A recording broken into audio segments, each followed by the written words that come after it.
Miramax Films is proud to present one of the most celebrated motion pictures of the year. The winner of the 1994 Palme d'Or, the best picture of the Cannes Film Festival.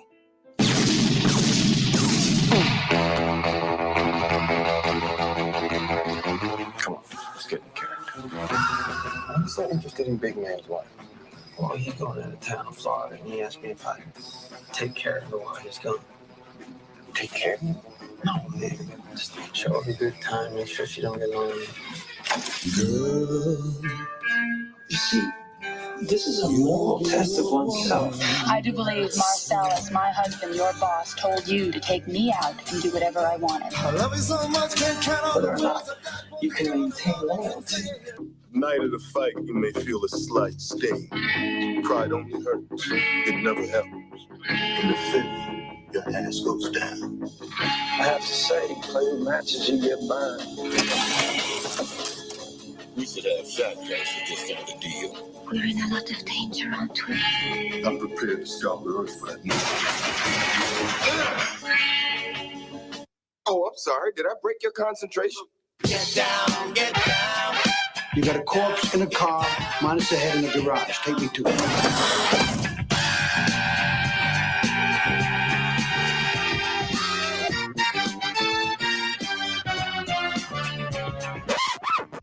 Don't you hate that?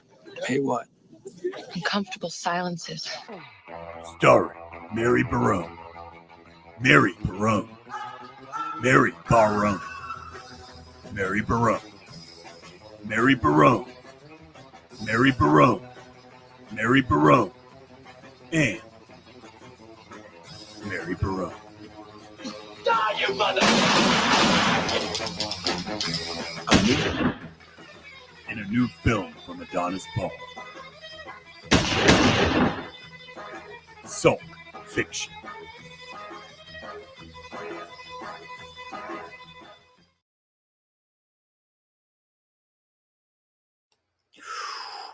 Well, I haven't played that in a while. Anyway, welcome everyone to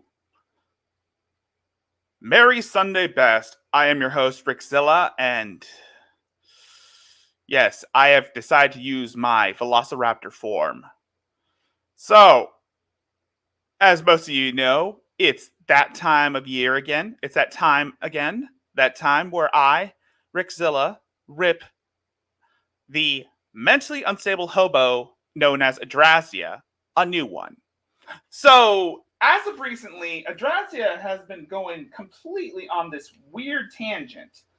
Adonis Paul did a show on Wednesday, a late night special on Wednesday, where he invited not just Aunt Kathy, but he also invited Virgie G, he also Hatman, and JJ Stoner. He was going to invite Mary's sister, but unfortunately she couldn't make it. But they've been speaking. However, during that stream, Aunt Kathy has revealed a lot of more insane facts about our most mentally revolting, mayo-headed hobo. And, well, and let's just say, Mary, if you're watching this, because I know you are, just know that all the crazy shit that's been going on in your life, all this stuff that you're going to say, it's going to bite you in the ass. Do you think that you're going to end up being a martyr for people?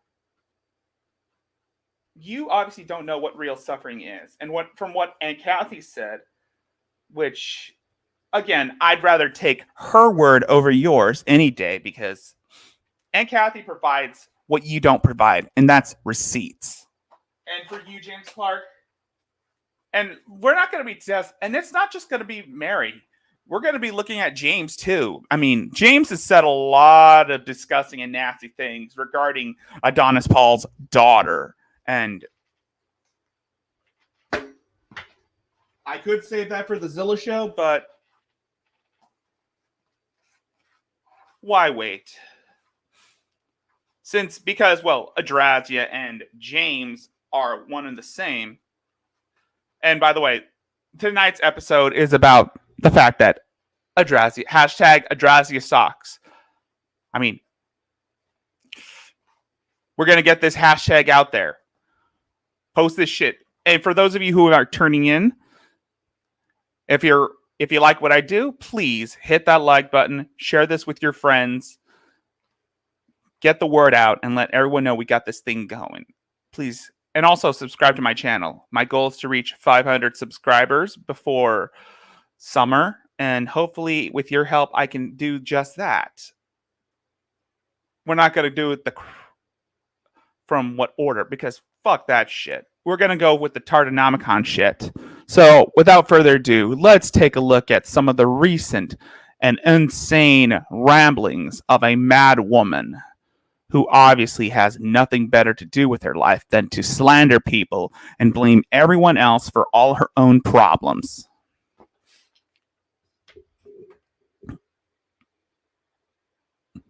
And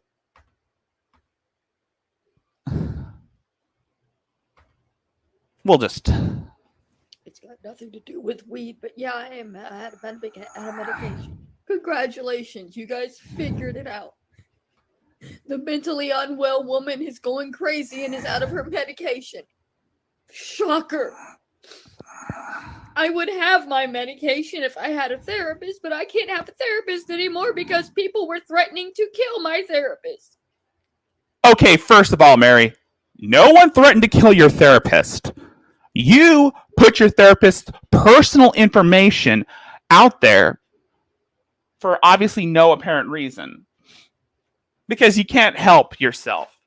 Unintentionally, you doxed yourself unintentionally. Let's not forget that, Mary. You can call it willful ignorance. You can call it absolute stupidity. But, Mary, you obviously have nothing.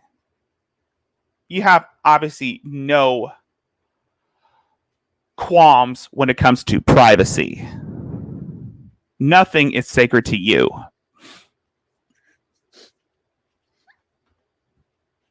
So I wound up losing my Medi-Cal and I can't get my medication again until I go back to having a therapist. You're right, which I can't do because if I have a therapist, that person's life is going to be in danger because they're around me and trying to help me, and my family will not allow anybody to help me. If you weren't paying attention, like I said earlier, Adrasia's family, her immediate family, Aunt Kathy, came on late night with it. Well, actually, it wasn't a late night. It was a Mayo special on Adonis Paul's main channel, the late night Mayo special, where he invited Aunt Kathy, Virgie G, who's retarded like me, Hat Man, and JJ Stoner to talk about the recent ramifications regarding Mary Margaret Barone. And oh dear Jesus, there's a lot I can unpack here. But let's just say, without any brevity, Adrazia, she's a spoiled child. She was a spoiled child. Let's just say that. And she still has that mindset. The reason they threatened my therapist's life before was because the woman was trying to help me. Anybody that tries to help me receives death threats, and I can't live with that. I can't live knowing that if I got a new therapist so that I could get my medication back, that therapist their life would be in danger. Because I needed help. Their life is in danger because they tried to help me. Their life is in danger. Mary, you put their lives in danger because you obviously have no filter. You obviously have no self-control. And I could say the same thing about James Robert Clark, who is another guy who is another cow that I've come to take notice on.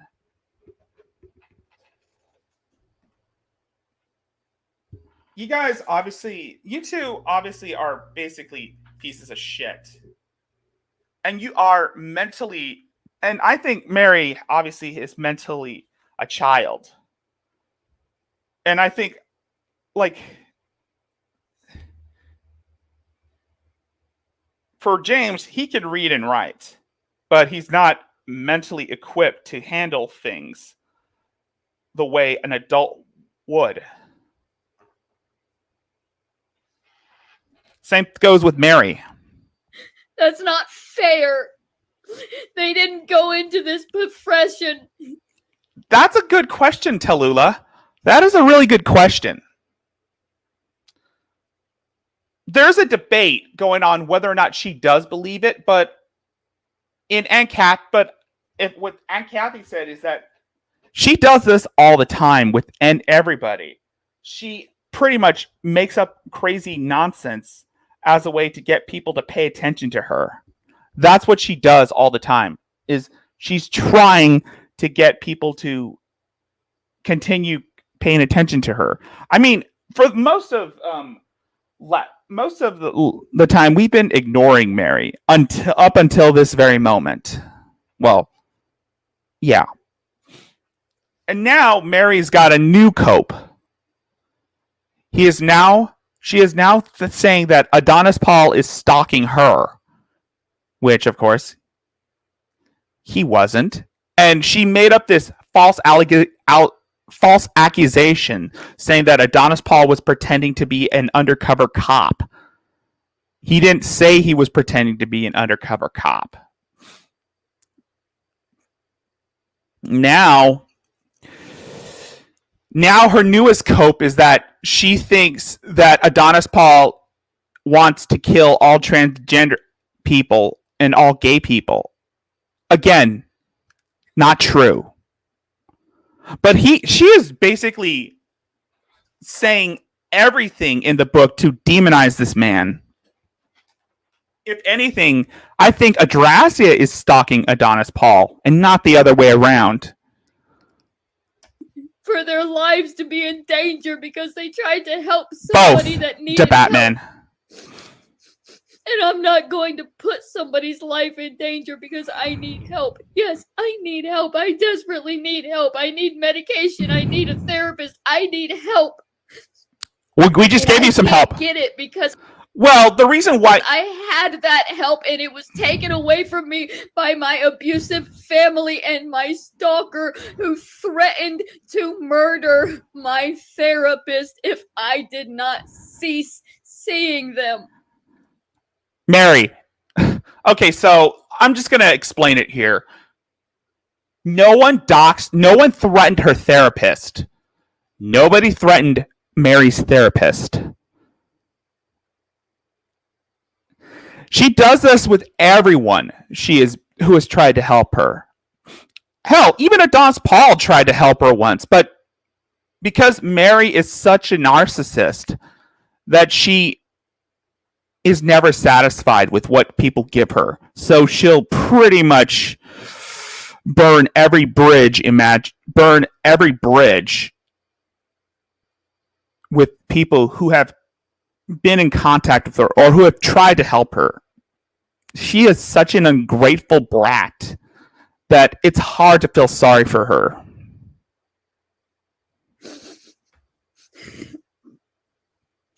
Because they believe that I don't deserve help. They don't agree with my diagnosis and therefore will not allow me to receive help for those diagnoses. When I tell you that they want me dead, I am not lying. By the way, you can tell off the bat that she's not producing any tears. They have taken away my therapist and my medication and soon my home.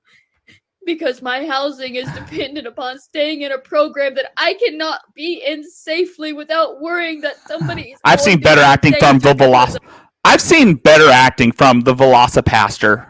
Of it. Because my abusive family is so determined that I never receive any help. They've reached out to these cyber stalkers, and now there are thousands of people who are determined that I never receive any help because I don't deserve it in their eyes. And as long You don't deserve help. She doesn't deserve help because, again, she can't be helped. Even though some people believe that she needs therapy. No, she needs to get a rude awakening and realize that no one's going to come and help her. long as I don't deserve the help, they're not going to allow me to have it. So if I get another therapist, that therapist's life will be in danger, and I can't be the reason that somebody is in danger. I refuse to live knowing that my existence, my getting help, is putting somebody else's life in danger who has done nothing but try to help.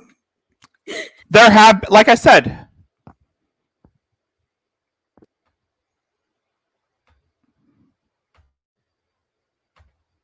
there have people who have tried to help Adrazia over the years. And we all, if for those of you who aren't aware of who she is, let's just say she is mentally unstable. Her grandmother used to spoil her, and there's been a lot of theories on whether or not Mary or Adrazia may or may not be implicated in her grandmother's passing.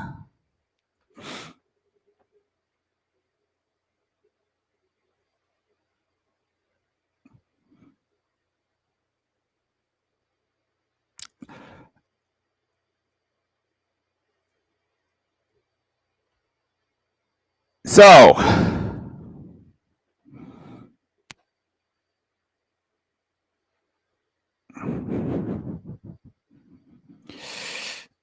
these have been uploaded for about an hour, or at least on the Tardonomicon, because I love the Tardonomicon. Anyway, let's. So,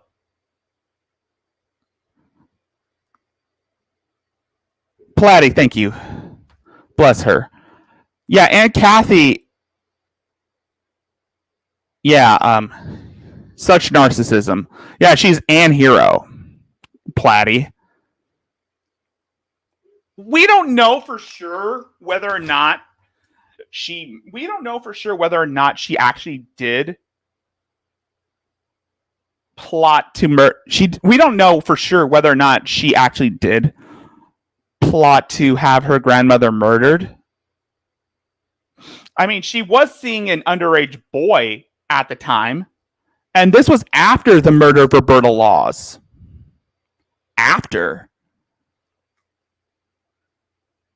So again, I'm taking this by Aunt Kathy's word, or what Reality Check said to me.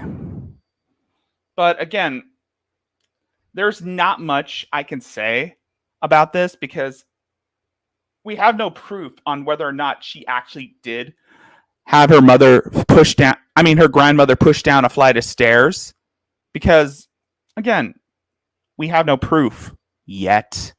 But if that was the case, then I wouldn't put it past her. I mean, she has threatened people so many times.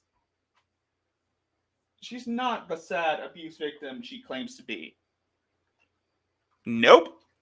She's worse. Take everything you know about Shani, take everything you know about Trisha, and crank it up to 11, and you have Adrazia. Also take...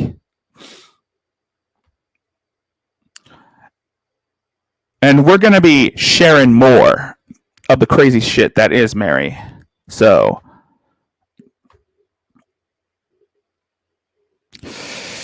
This was uploaded 3 hours ago on the Tardonomicon. It's it's one of Hatman's channels where he archives. It's one of Hatman's other channels, which he is basically an archive channel for most of the insane people that he covers, along with Adonis Paul, Daywave, and Virgie. So this was on March 11th, 2022. Friday. No, that's my headphones. So I know what Hathy's response is going to be. Oh well, I didn't realize she was in the hospital and multiple times that. No, you didn't, did you? No, you didn't. Do you know who would be aware that their mother was in the hospital? Any child that cared about their mother enough to find out. Clearly, if I had posted it on Facebook in September, you were made aware somehow that your mother was in the hospital. Why don't you go back a couple of more months and look and see that she was also in the hospital in May of that same year? And keep in mind that this goes in the whole, this plays into what I was saying earlier. Why don't And she has watched those streams. you get some hospital records instead of vague posts on Facebook that you don't understand because you weren't involved in her life enough to know what was going on? She acts You extremely came down smug. when you knew she was going to die. She was in the hospital about 4 times that year that you didn't bother to come down. And now you're going to use those visits to paint me as a monster and a villain. Technically, Those you are. visits actually prove how sick she was.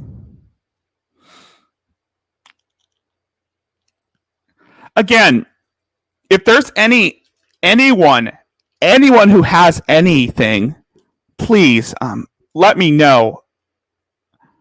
I can put a link in one of my Discord channels about what Mary did. I have a Discord channel that's dedicated to Mary. So,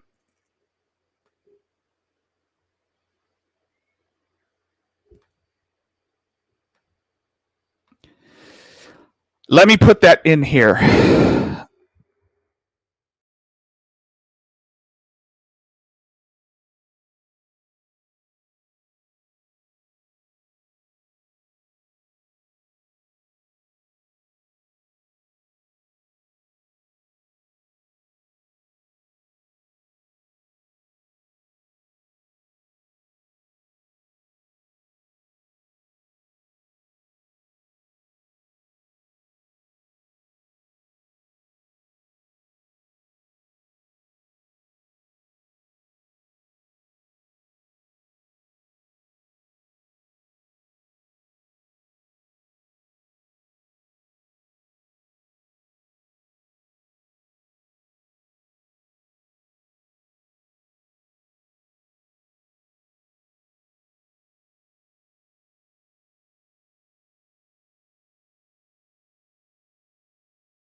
Probably should. I shared a link and it kind of.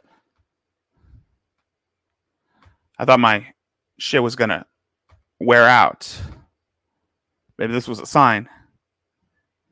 But again, for those of you who are interested in this shit, and if you have any information regarding what happened to Mary's grandmother, please, I have a link that you can post this shit in. how many times she was in the hospital, and why she was resistant to go back.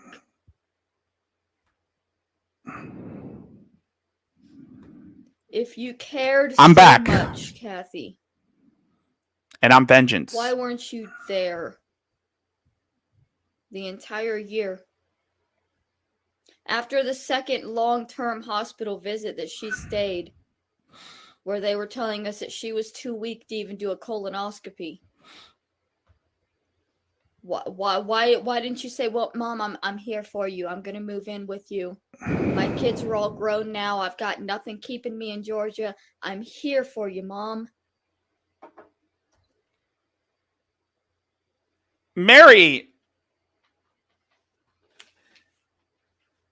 thinks, in her mind, Mary is under the belief that her grandmother was the only good thing in her life.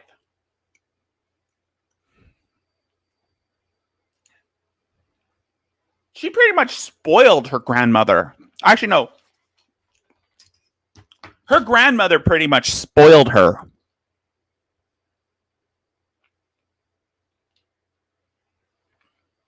And she can't seem to understand. So,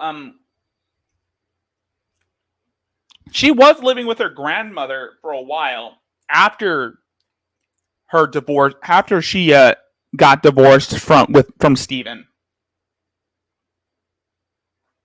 And for some reason, Mary got in a fight with her grandmother, and then, actually, no. When Mary started hooking up with Kenneth McBride, but he was known as David, or actually, that's what she says. Everybody knew who Kenneth was, and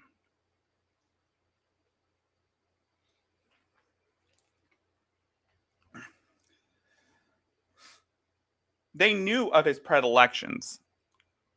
The family knew of Kenneth's predilections and his crimes. And she brought them home too. And she brought them to meet the other members of the family.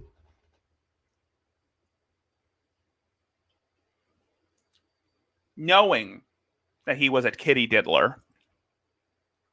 But she didn't care. AP has this theory that Adrasia has an attraction to chomos, which is why she's hooking up with James Clark right now.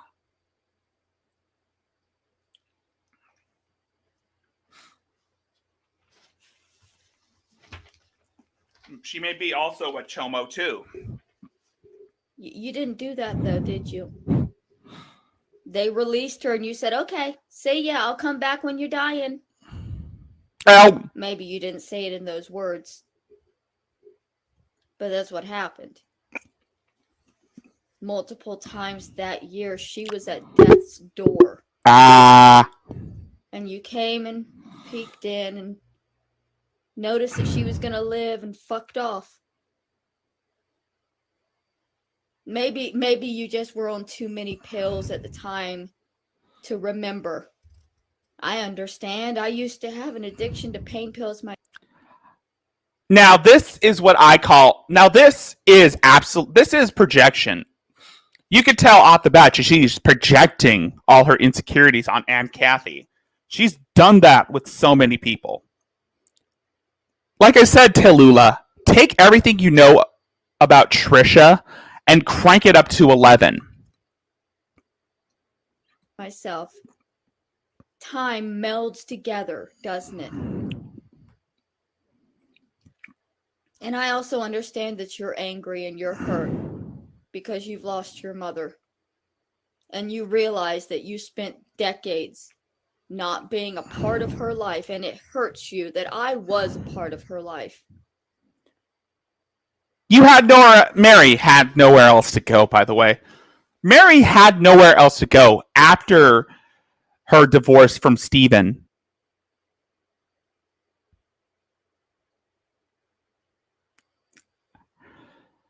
She only thought of her grandmother coming and taking her in. But there have been complications between the two, resulting in Mary eventually hooking up with Kenneth McBride. And that was the fight that they were talking about, that Aunt Kathy was talking about. The fight between Mary and her grandmother about her boyfriend, Kenneth McBride, at the time. So, what did she do?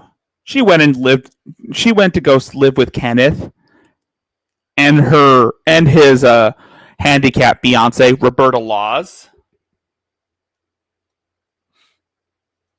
And you don't want people to know that you weren't there because that makes you look bad. And the great and powerful Kathy can never, ever look like anything but perfection.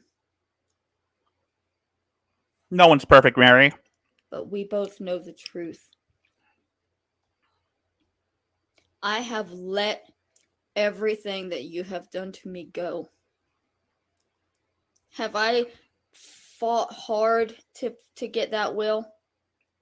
Have I got a lawyer? Am I going after you even though I know that you... Oh, and you don't think Aunt Kathy would make a response video of that? She has made several response videos towards Mary's accusations.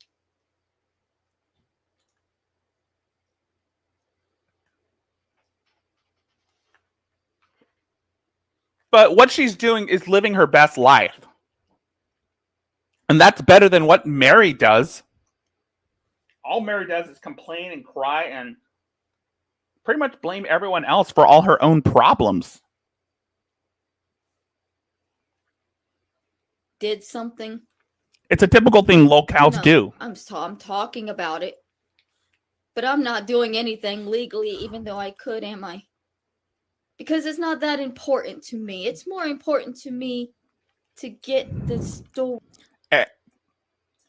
How do you think Platty, how do you think I feel every time I watch Shani's videos? How do you think I feel every time I watch Trisha?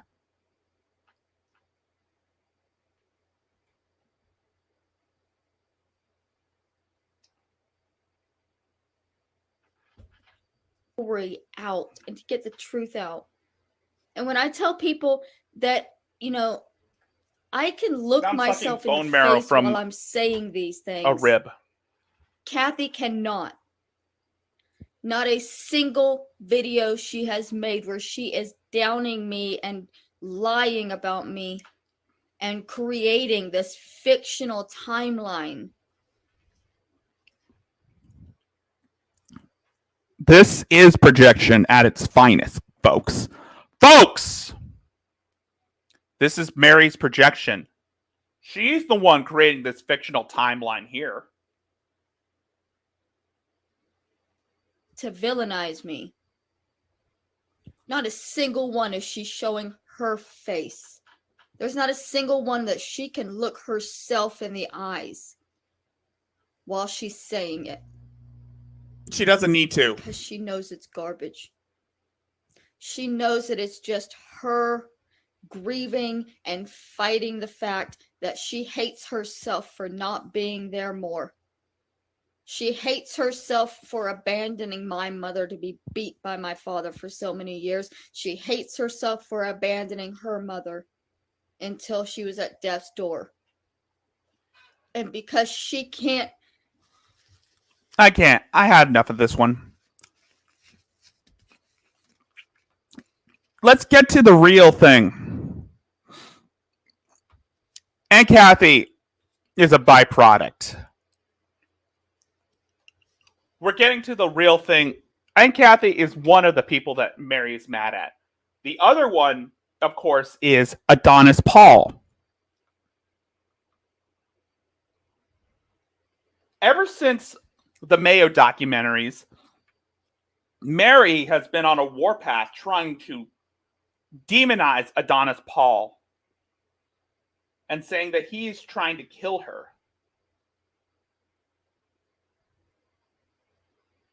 If you've been a fan of Adonis Paul, you should know that that is just bullshit.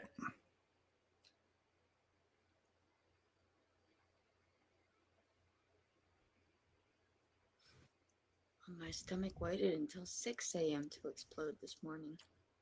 Fun stuff. Hey, Michael Hatfield. Got an extra 2 hours of rest before horror. And I don't know what's causing it because I've been really watching what I've been eating. And it's done no good. Like, literally, I'm back to liquid shits every morning. She ate gluten. And I don't know what to cut out of my diet to stop it because I'm already cutting out gluten, oil, and milk. Adrasia has said that she is allergic to gluten, but we all know that was a bald-faced lie. Kind of like how Trisha lies about being allergic to black pepper. Like, oh, I'm sorry. I have to have food. Anyways. Don is pausing my comments, of course. When is he not? I don't say block him because it doesn't do any good. I've already done it about 10 times. Anyway, he's saying, well, we left you alone. You just wouldn't stop talking about us. You wouldn't leave us alone. No. No. See, I don't watch your videos to know whether you have left me alone. But I get comments on my videos that are telling my new subscribers that I'm a murderer and a pedophile and that I killed my grandmother and that my aunt is going to expose me, that I'm a liar. And it's been proven. All of this has been proven. You've proved I'm a liar. You've proved I'm a murderer. You've proved all of it, right? Every video I make, you come to my comments and say, well, that doesn't matter because we proved you're a murderer. And then you'll say, well, we're not making videos about you anymore. We're just coming to your videos and making sure that nobody will ever listen to you or believe you. But that's not the same as going after you. We stop doing that when it stops becoming profitable. But we're never going to stop. Right? You send your followers to harass and torment me when you're not making videos about me. And then that gives you an excuse to start making videos about me because I just won't shut up. Because your followers just won't stop throwing stones at me. And I'm not one to just shut up when I'm being accused of disturbing things that are unfounded and absolute bullshit. And the accusations are coming from people who are openly doing disturbing things. And nobody seems to see the difference. What? Between what I've done and what they've done. What? You can... Dude, Mary, you accused Adonis Paul of being a cop.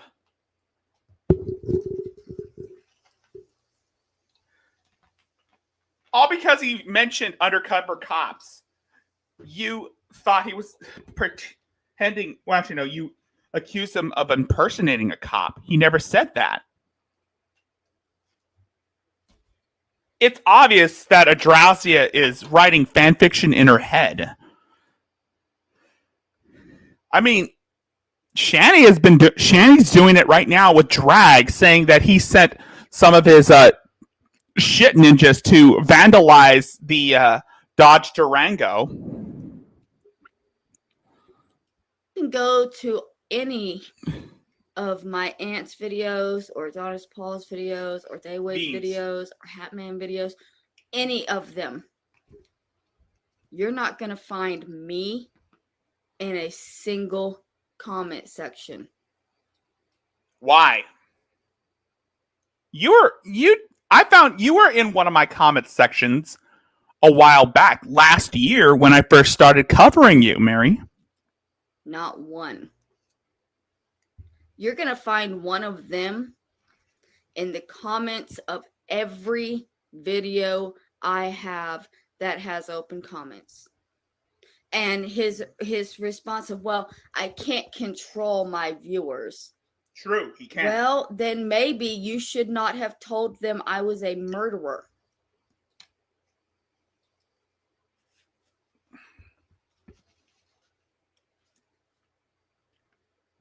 No one said you were a murderer, Mary. Sorry, I was eating ribs.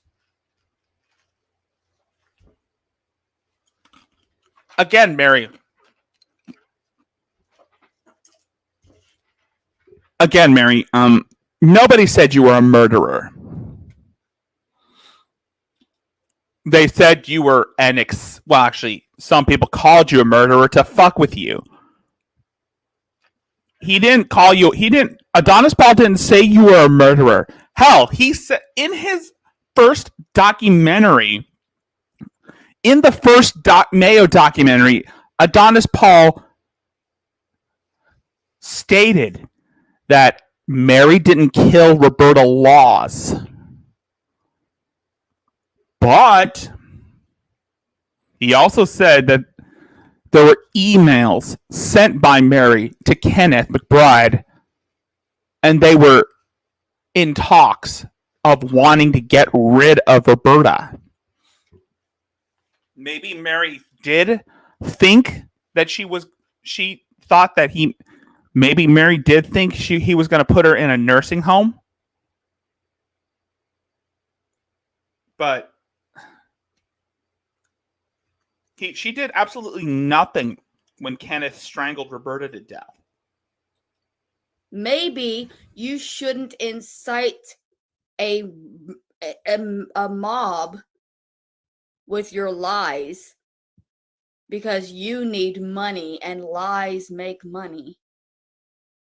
So you told some huge lies about me, swore that they were all 100% proven, and enraged a very large amount of people who are not going to allow me to live, whether you personally walk away or not.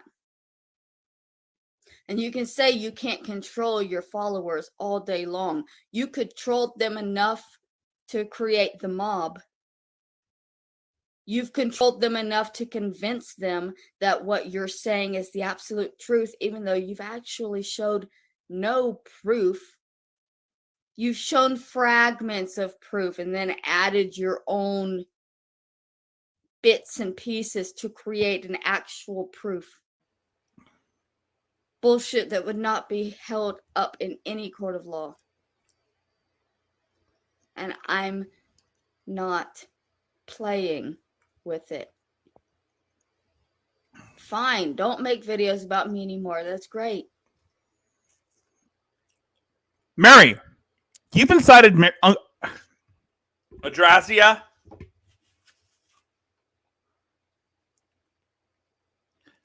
You've inspired Adonis Paul to make more videos on you.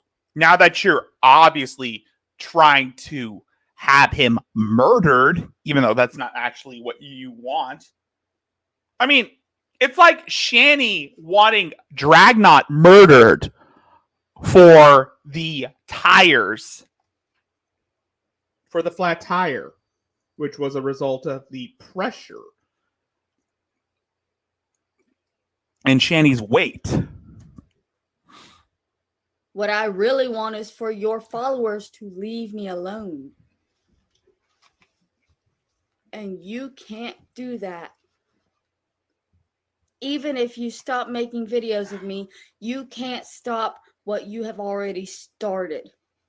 For one, because you refuse to make a video explaining to your massive amount of followers who now hate me that you are a liar and you made all of this up for money. You destroyed my life for money. You've made my aunt believe absolutely insane things. You've got a 70-fucking-year-old woman take. I think Mary destroyed her own life Nobody destroyed your own. Mary, I'm going to be real with you, Mary, because I know you're watching. No one ruined your life.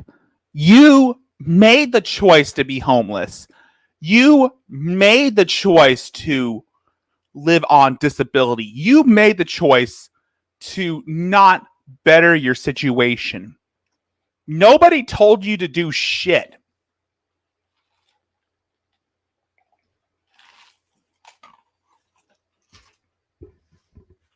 Adonis Paul didn't know who the fuck you were until last year. When JJ Stoner started making videos, when JJ Stoner introduced you to Daywave, Adonis Paul was learning about you because they're part of the same group. According to James Clark,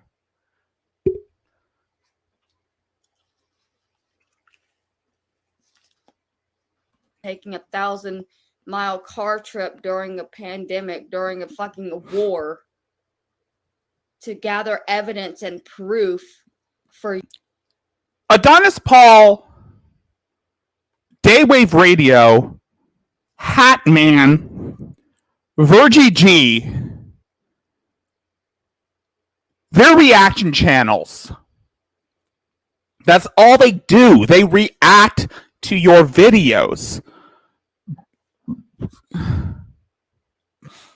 But then again, lolcows hate reaction channels because it destroys the illusion that they're special.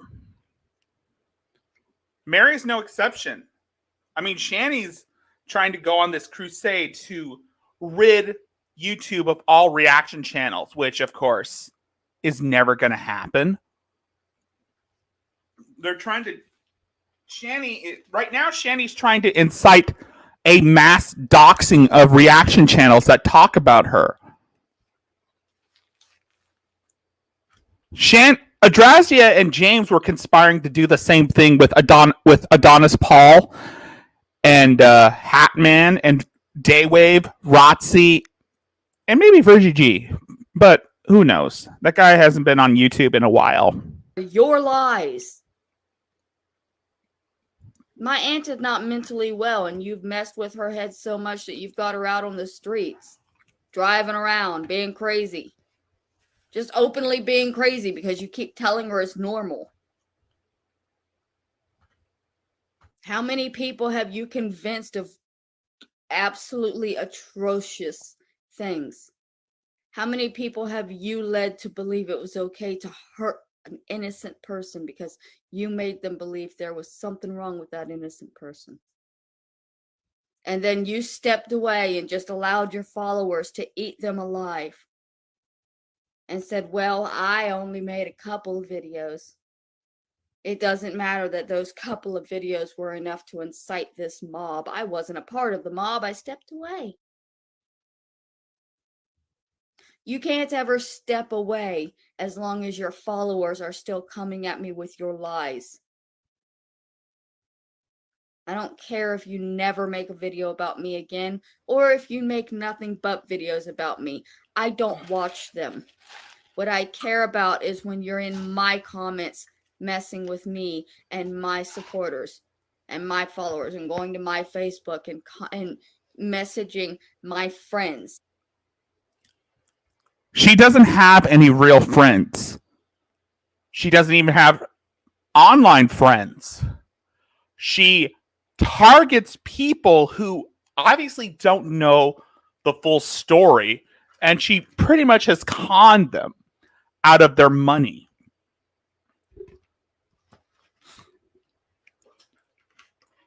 All this started all because Adrastia faked a mental breakdown. Excuse me. She faked a mental breakdown to swindle. She conned her followers out of $20 by faking a mental breakdown on camera.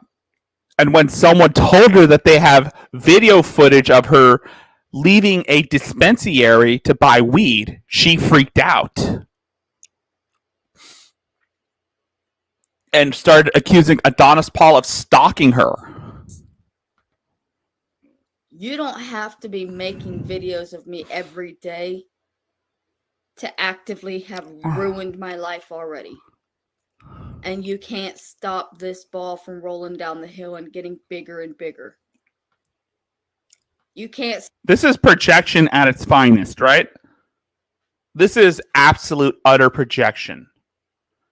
And this is Adrazia's only coping mechanism as of now, is that she'll project all her insecurities onto Adonis Paul, hoping that someone, somewhere, is going to come and make him go away for her.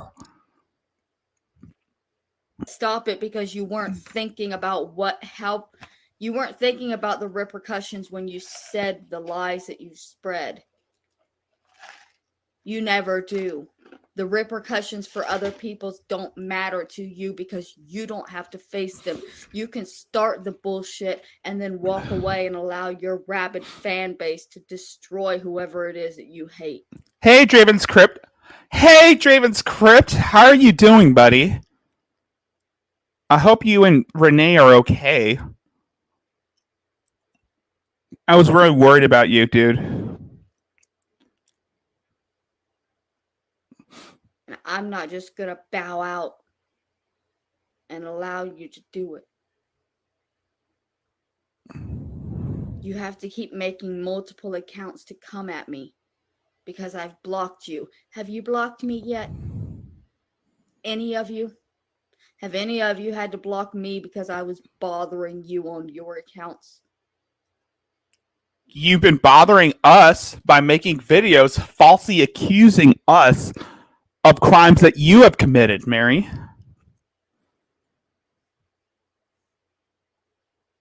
Fuck you. You know, I guess I found another fuck to give because fuck you. And there she goes with the edgy teenage boy shit. I would have expected something like this from Mary, but then again, I've seen a lot of her videos. I've seen a number of her videos where she's trying to incite some mob to target Adonis Paul and his group. You obviously understand that she has no empathy for anyone.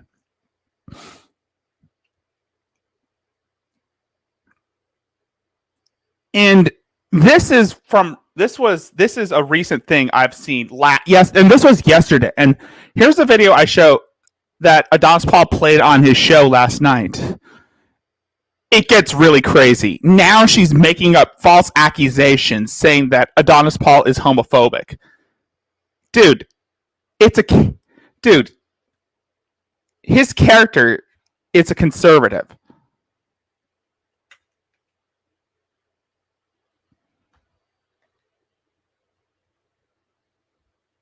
It says that's a character. But she is now saying that Adonis Paul is inciting mass genocide against homosexuals and the trans community. This isn't the first time she said that.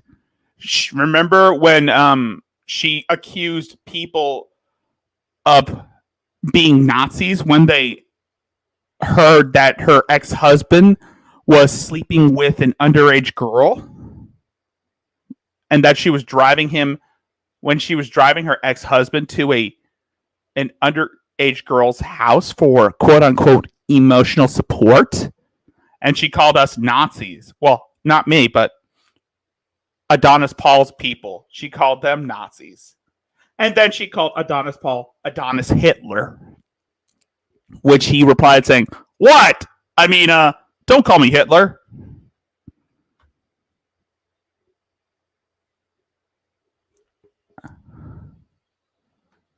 Oh, there are worse people out there. Right now, it's G-Man. But then again, Shani gassed G-Man up into believing that Drag and Miss Parker and all the other reaction channels vandalized the Dodge Durango. Nobody in my life is safe because of Adonis Paul. Because of you, and Mary. His obsession with me. Everybody in my life, past or current, is in danger. I told y'all. Here. I explained the post from September when my grandmother passed out and my friend came over to help me and lied to me that they would be there for me. And I explained that that was not a romantic relationship. That man was gay.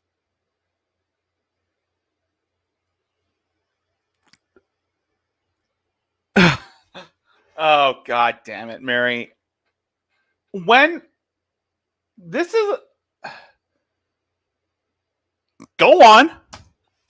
And y'all are in my emails now, but he was gay. How did you fuck him? Why are you wouldn't fuck a gay man? Yeah, actually you would. I'm sorry. I think the reason why that man is gay is because you fucked him.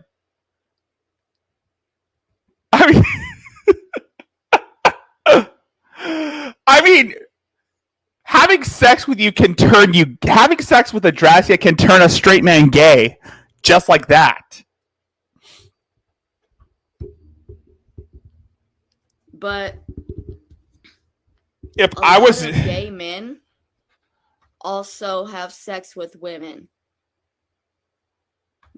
Yeah, G-Man made a video which he deleted where he was threatening a mass to dox all the reaction channels and have their children taken away. G-Man is not above life ruination. That's what he's going for. He's trying to he's going for life ruination by having Dragnot doxed. I was waiting for G-Man to pull out a firearm and point it at the camera, just like how Von Helton does it.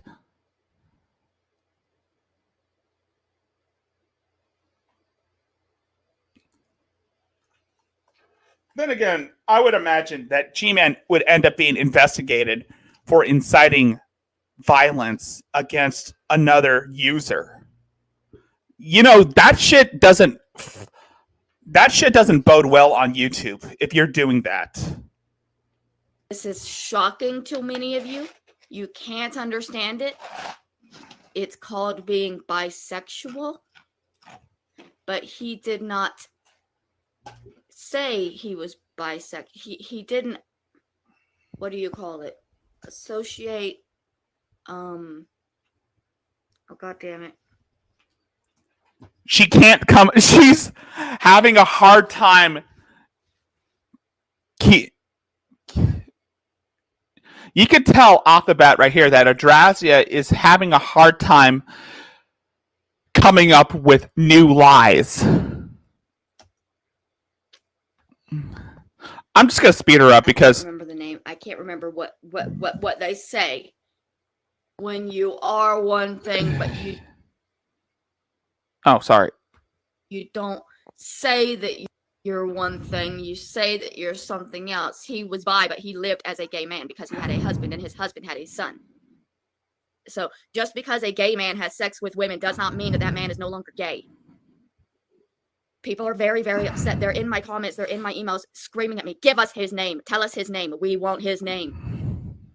They want his name so badly so that they can attack and hurt him.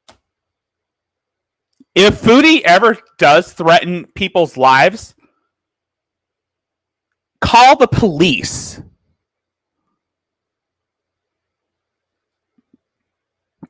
Because I can tell off the bat if Foodie is going to snap, and she will hurt the people around her.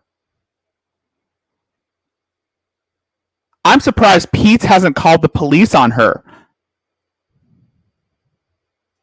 Because now Adonis Paul is aware that the man was gay. And now he has a new target to hurt because Adonis Paul doesn't like gay men. Nope. Not true. He likes to attempt to push people to hurt themselves if they're different. He's in my comments too. You don't seem to understand satire, Mary. Mary doesn't seem to understand the meaning of satire. The Adonis Paul character is a satirical facsimile of all the alt-right conservatives, of far-right conservatives. It's a character that he made up. Unfortunately, Mary doesn't understand that. Saying that he does not care what happens to me. He does not care if his viewers kill me. He does not care if his viewers kill my aunt. He does not care who his fans hurt. Once he incites them to the rage that they are in. You're inciting you incited people to go after Adonis. You're inciting people to go after Adonis Paul. And now you're trying to rope in the LGBT to fight your battles for you? I mean, you've already got James Clark on your side. And that causes them to go after complete strangers and destroy the lives of entire strangers off of the words of their leader, Mr. Adonis Paul. He says it's okay to ruin lives, and so it's okay. He didn't say to ruin your life, Mary. He simply said to get the fuck off the internet. He didn't say anything about ruining your lives. James, on the other hand, is a dangerous person. Your simp, James Robert Clark, is extremely dangerous to the point where he may hurt someone. The fact that he has an internet presence might be a relief, because at least he's airing out his frustrations on the internet rather than enacting his diabolical plans in real life. I just watched part 1 of Adonis Paul's video on James Clark, and from the looks of it, yeah, he needs to be put in like a maximum security prison. If he ever does do something destructive to a child, James is going to end up getting, well, he's going to get a proper chili rainbow from Big Bubba once he ends up going to prison. And anybody that stands in his way just has to be run over by his mob, his cult followers. I'm not giving up the name of the man, because I know that if I do, he will instantly be attacked by 1,000 people telling him to kill himself because he had sex with men and women, and that means he deserves to die, because that's Adonis Paul. No, that's not what he said. You made that up. You're the one inciting violence against Adonis Paul, Adrastia. You and James Clark are unstable. He believes that gay people should kill themselves, trans people should kill themselves. Anybody that's not him fucking a woman should kill themselves. That's Adonis Paul's mindset. I thought you were going to end up calling them Nazis. I thought you were going to call Adonis Paul Hitler again. Remember when he called Adonis Paul Hitler? When she called Adonis Paul Hitler? Pepperidge Farm remembers. That's his viewers' mindset. And now they are desperate to get the name of their next victim, to get the name of this man and this man's husband and their child, so that they can go off and destroy another life because they found out that there's another human being out there living a life that they don't approve of. That's not what he said. Those men took a lot from me, and they broke my heart, and they hurt me, and I'm still not going to give them up to you for you to destroy. She That is not what seething you at to this other human point. beings. She is seething. She is mad. Good. I like Adrastia mad. I want her to ree like a fucking frog. It'll please my viewers to watch Adrastia go into what we refer to as a tard rage.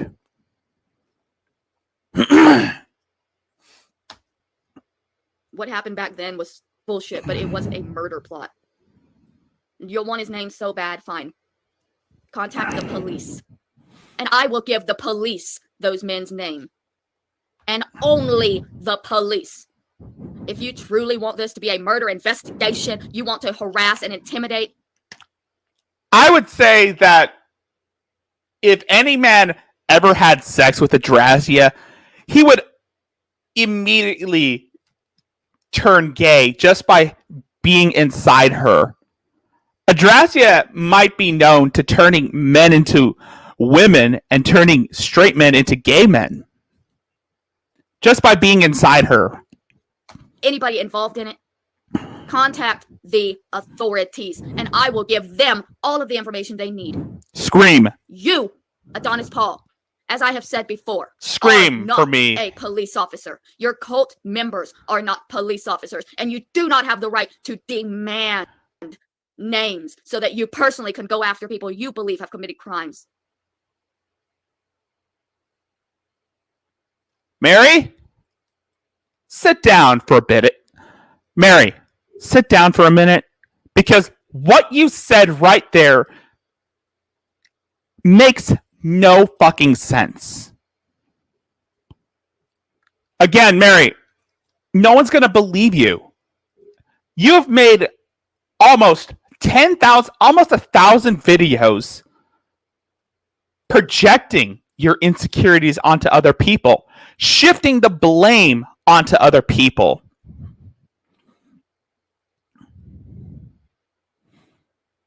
You don't think that there's going to be repercussions for when someone looks into whatever it is you're saying and they find out that your words don't add up?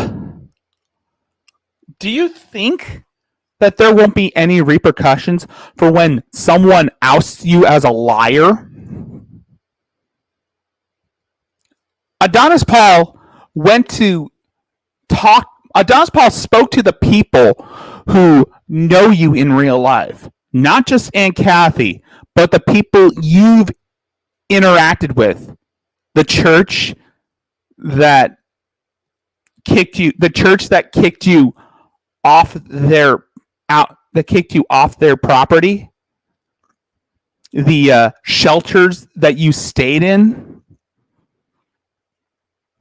and people you've known in real life. He has talked to them, and they say the same thing about you, that you are a narcissistic, self-delusional, self-entitled sociopath. You're selfish, greedy, and you're a spoiled brat.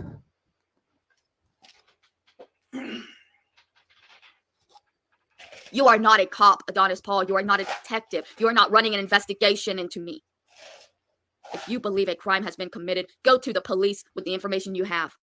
And I'll give the police the information I'll have. And then they will have enough proof that you are trying to frame me and create a timeline of events that didn't even exist to begin with. You are all over my Facebook, so why were you never able to tell Kathy that the September incident and the October incident were two separate incidents? Projection. Why were you never able to figure that out on your own? Projection. It's not because you're not a good detective. That can't be. It's because you didn't give a shit. You knew that you were sending my aunt on a wild goose chase looking for evidence that from a crime that didn't exist, and you did it because you think it's so funny. And you could have told her months ago, well, it looks like these might be two separate hospital visits. But you chose not to. You chose to continue fueling her anger and saying, yeah, that's right. You got her this time.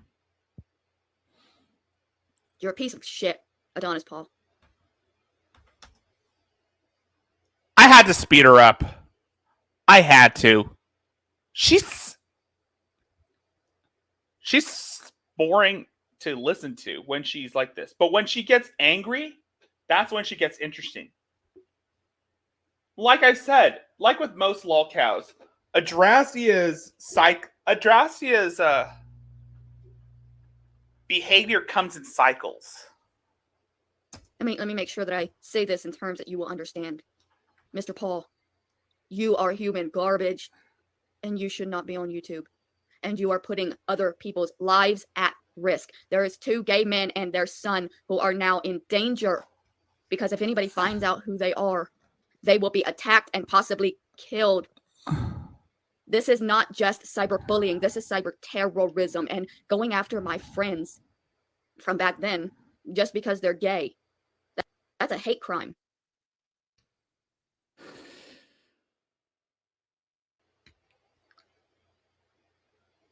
God damn it, Mary.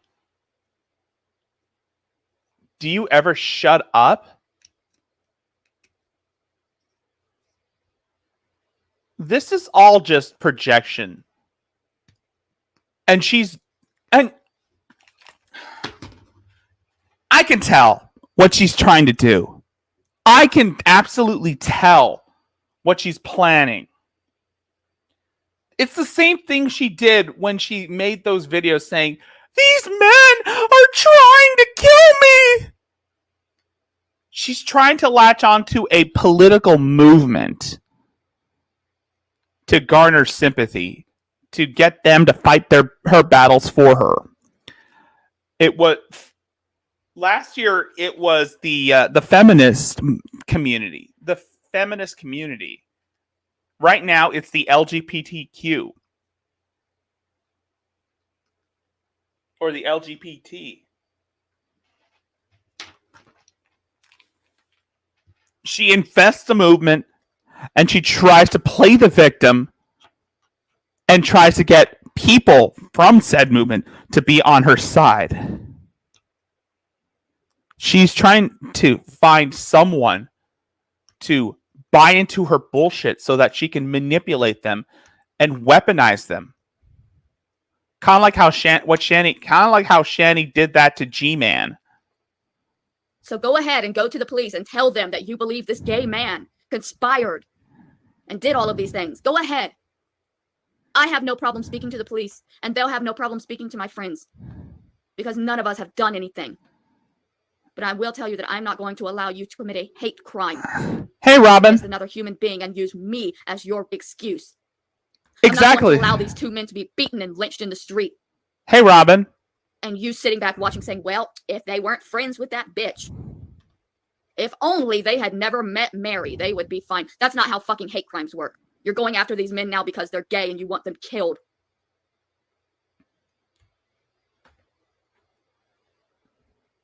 This sounds familiar. Oh, Tallulah. You're right. You're absolutely right, Tallulah. This does sound familiar. This sounds like something Trisha would say, right? This is something Trisha would say about Jeremy's mom, aka Paula.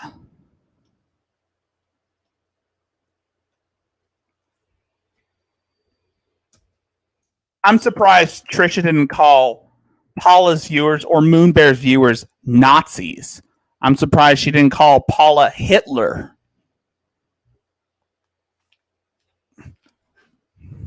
And you're saying if I don't give up their names, if I don't give them up, fuck you. I'm not giving up shit to you. You are not a cop.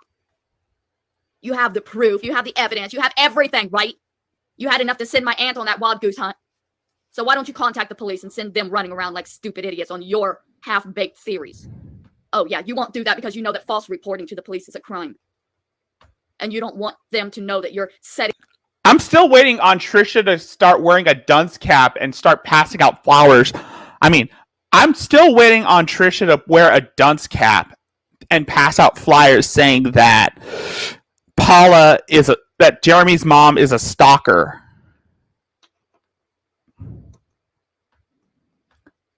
Are we sure that Trisha didn't help bury a potato named Roberta? Are you sure that Trisha didn't hook up with a kitty diddler named Kenneth? Setting somebody up for a crime that doesn't even exist. You don't want the police to know that you emailed me a confession to be found in my email later when they go looking through. You don't want the police to know that you're manipulating an elderly, crazy woman to have her do your bidding for you and create money for you. Bitch, Mary, sit down for a bit. Aunt Kathy knows about your life even before she got in contact with Adonis Paul. Even before Adonis Paul even knew who the fuck you are. You were always this crazy, even long before you even had a YouTube presence.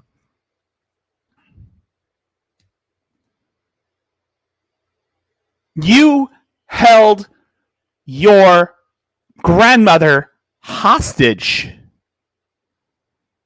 because she wouldn't give you money for drugs. And you threatened to, and you slit your wrist until blood pooled everywhere. You were extremely manic. You don't want the police to know what you're doing. That's why you you delete your videos.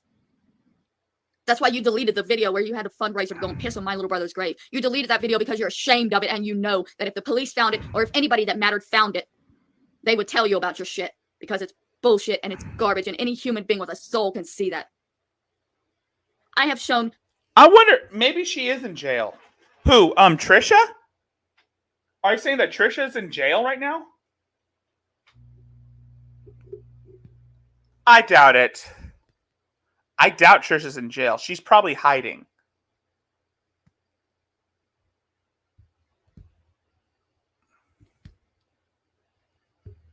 But if Trisha does end up in jail, I can convince Moo Bear to start watching Adrasia again. Not really. Just kidding. I mean, right now, Adrasia is on a kick.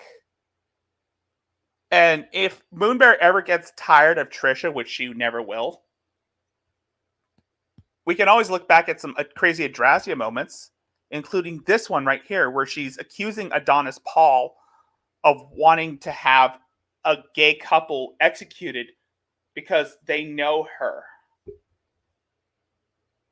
More compassion to you and to my family that has been helping you than they have ever shown me in my life. But I will not allow for two gay men and their son to be hunted down, lynched, and murdered in the street on your half-baked theories.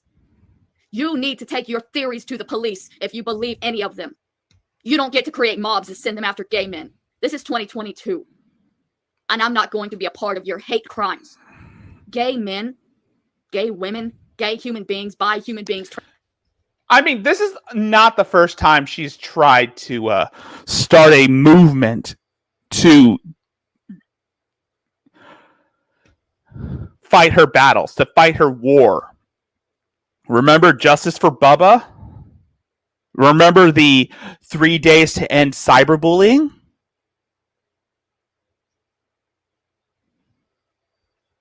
If you've watched Mayo 3, Adonis Paul mentions that Adrasia has never done anything for herself.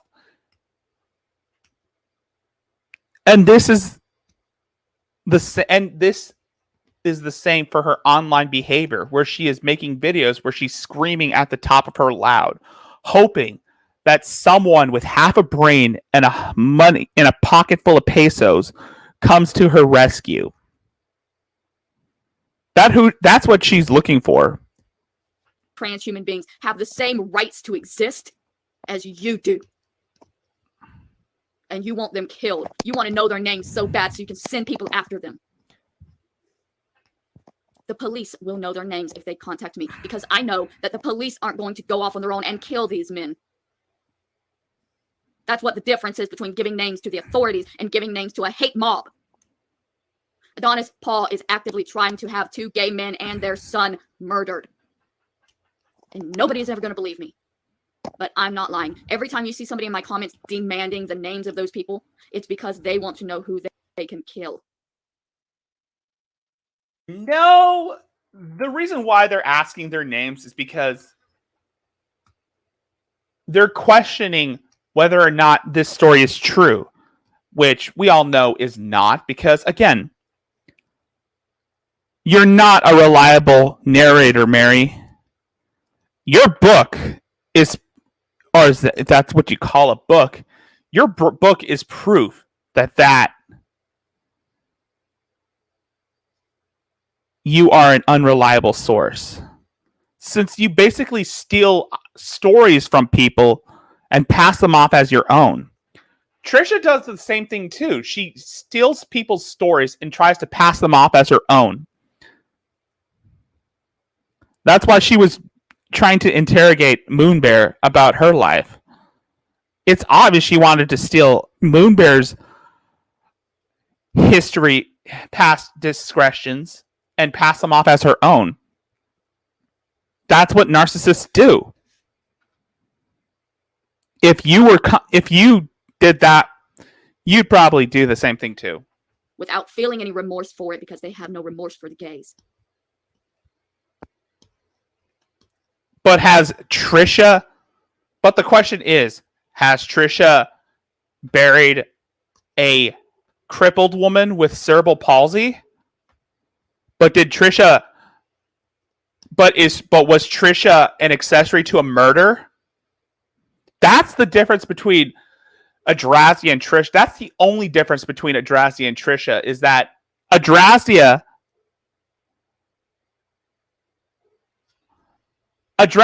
was an accessory to murder. There was fucking murder involved.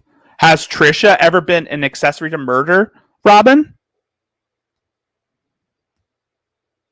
Has Trisha ever driven an ex-husband to a 16-year-old girl's house?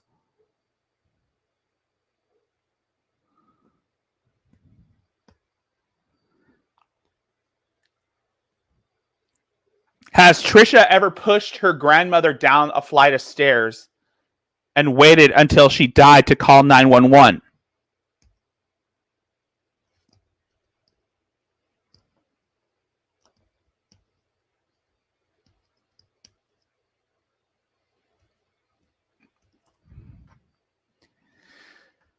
Now, Robin, I want to show you how Mary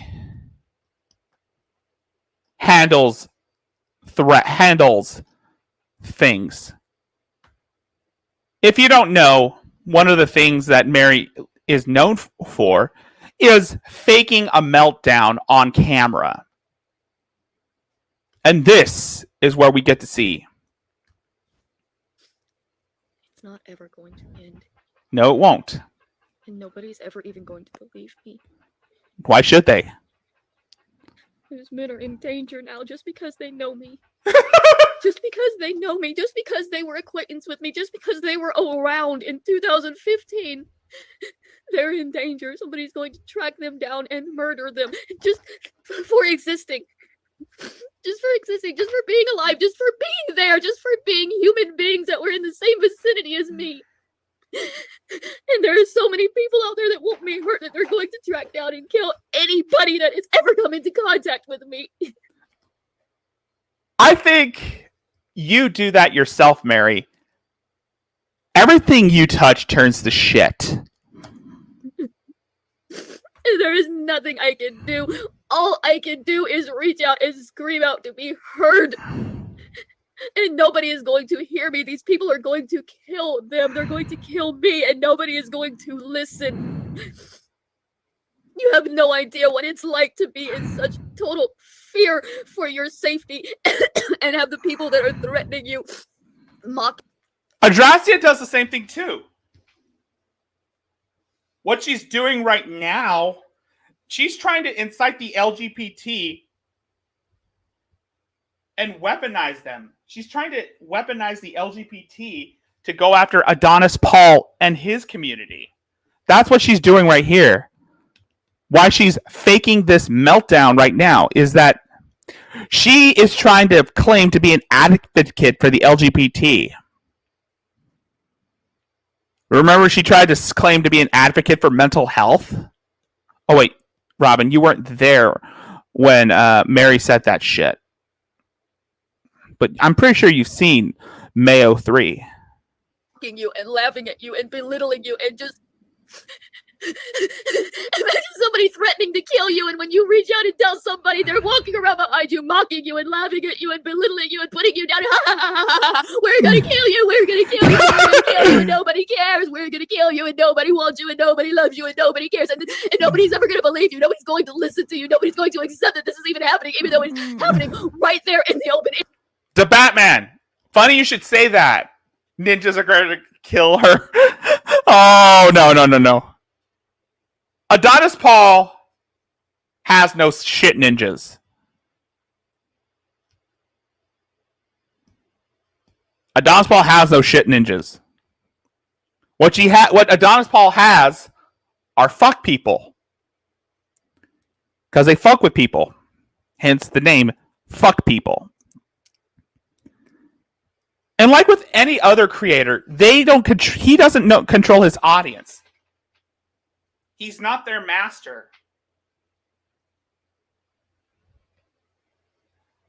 People like Trisha, people like Mary, they want to control their audience because, again, they want them to do things for them. Shani too. They're trying to incite violence against their creators. The content creators who cover them, the reaction community.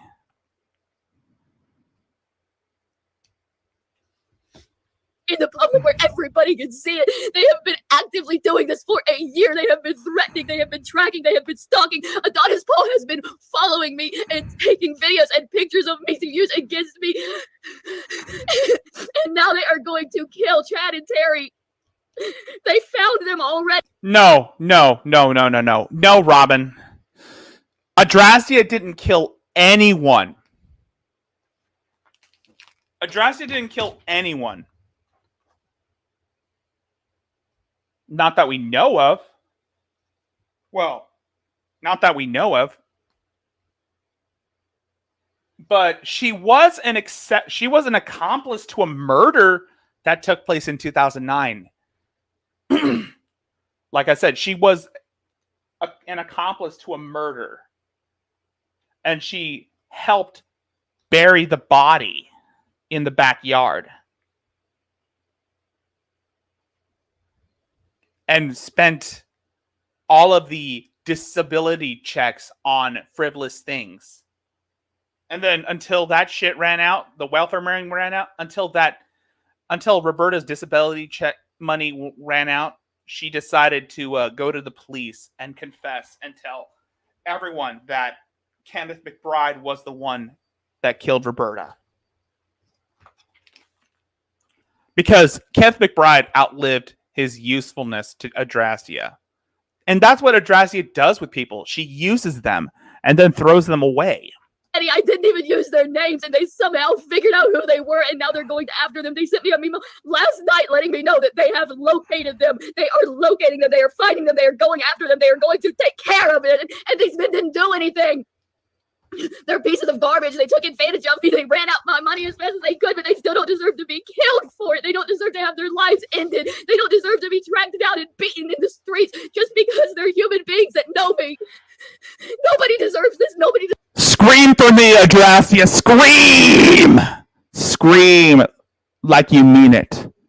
Scream like you want it. Let me hear you scream like you want it. Let me hear you yell like you mean it. Deserves to fear that. Nobody deserves this. Nobody deserves to die just because they know me. Nobody deserves this. Nobody deserves this. And you'll ask what? You're right, Mary. Nobody deserves to die because they've known you. But they do die, just not by Adonis Paul and his fuck people, but by your hand, metaphorically speaking. Because everything you love ends up dying on you. Well, except for Roberta, because you hated her guts. You wanted her gone. Nobody will speak up for me. Anybody who can speak up for me gets death threats. Why would anybody ever come forward when every single soul who comes forward is attacked brutally and threatened that they're going to lose their life at the hands of thousands of angry people who do not care about the truth and want to extinguish anybody that can tell the truth? They have to get rid of anybody that can tell the truth. They have to kill anybody that can tell the truth, that they are lying, that they are dangerous, that they are stalking people, that they are hurting people. As long as I'm alive. Moonbear. I know she's sleeping. Or she's... If you watch this, just know that if you feel the need to want to do some Adrasia shit, here's some of the best shit that you will love to watch and laugh at. And pretty much cringe. I'm just giving gold. Everybody is in danger. As long as I breathe, everybody in this world is in danger because they're going to keep going after me and they're going to keep... You're right! Hold on.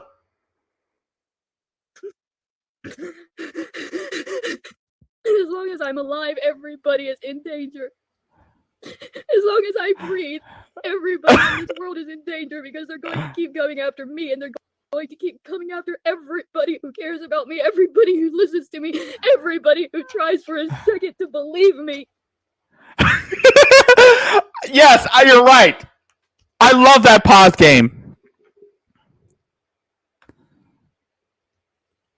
They sent my therapist death threats. They've tried to close down a free mental health clinic. They've done everything they could to stop me from receiving any kind of help or support. And now they're getting killed. Two guys that they just were there. They were just...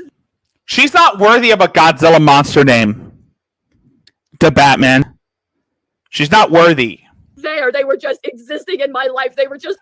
If anything, Adrasia is going to end up being one of the people that Godzilla steps on, mistaking it for a turd.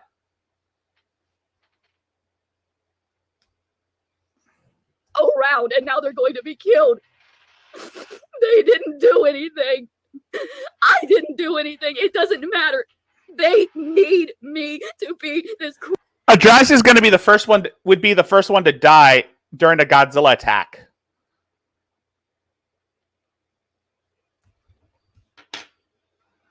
Criminal that they have portrayed so that they never have to accept that they have been lying and destroying the life of somebody who does not deserve it. Now 2 men and their child are going to be murdered. They already found them. It doesn't matter if I say their names now or it doesn't. Almost forgot. Again, like the stream, folks. Like the stream. If you want to help Rickzilla out, if you want to help me out, share my shit. Share this video with your friends and let everyone know that we got this thing going on. Alternatively, if you feel generous and you want to donate a few bucks my way, again, you can also follow my PayPal. Links are in the description, as well as the pinned comment. My PayPal is also the pinned comment in the chat.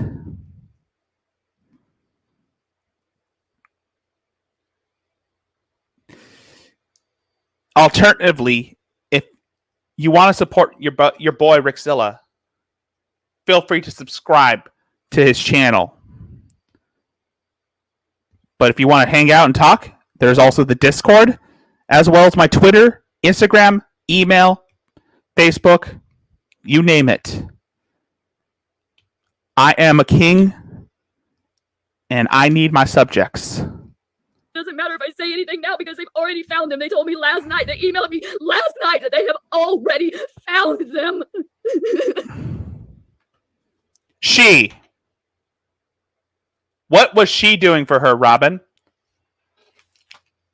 Adrasia did have a therapist. A therapist named Kanisha. However, she stopped seeing Kanisha when she unintentionally doxed her. Or that's the story that she goes by. Or that's the story that we... Or that's probably the story. In actuality, I'm pretty sure she hasn't been keeping up with her therapy sessions with Kanisha because she's a lazy bitch. And she probably canceled them. But I think Adrasia and Kanisha had a falling out.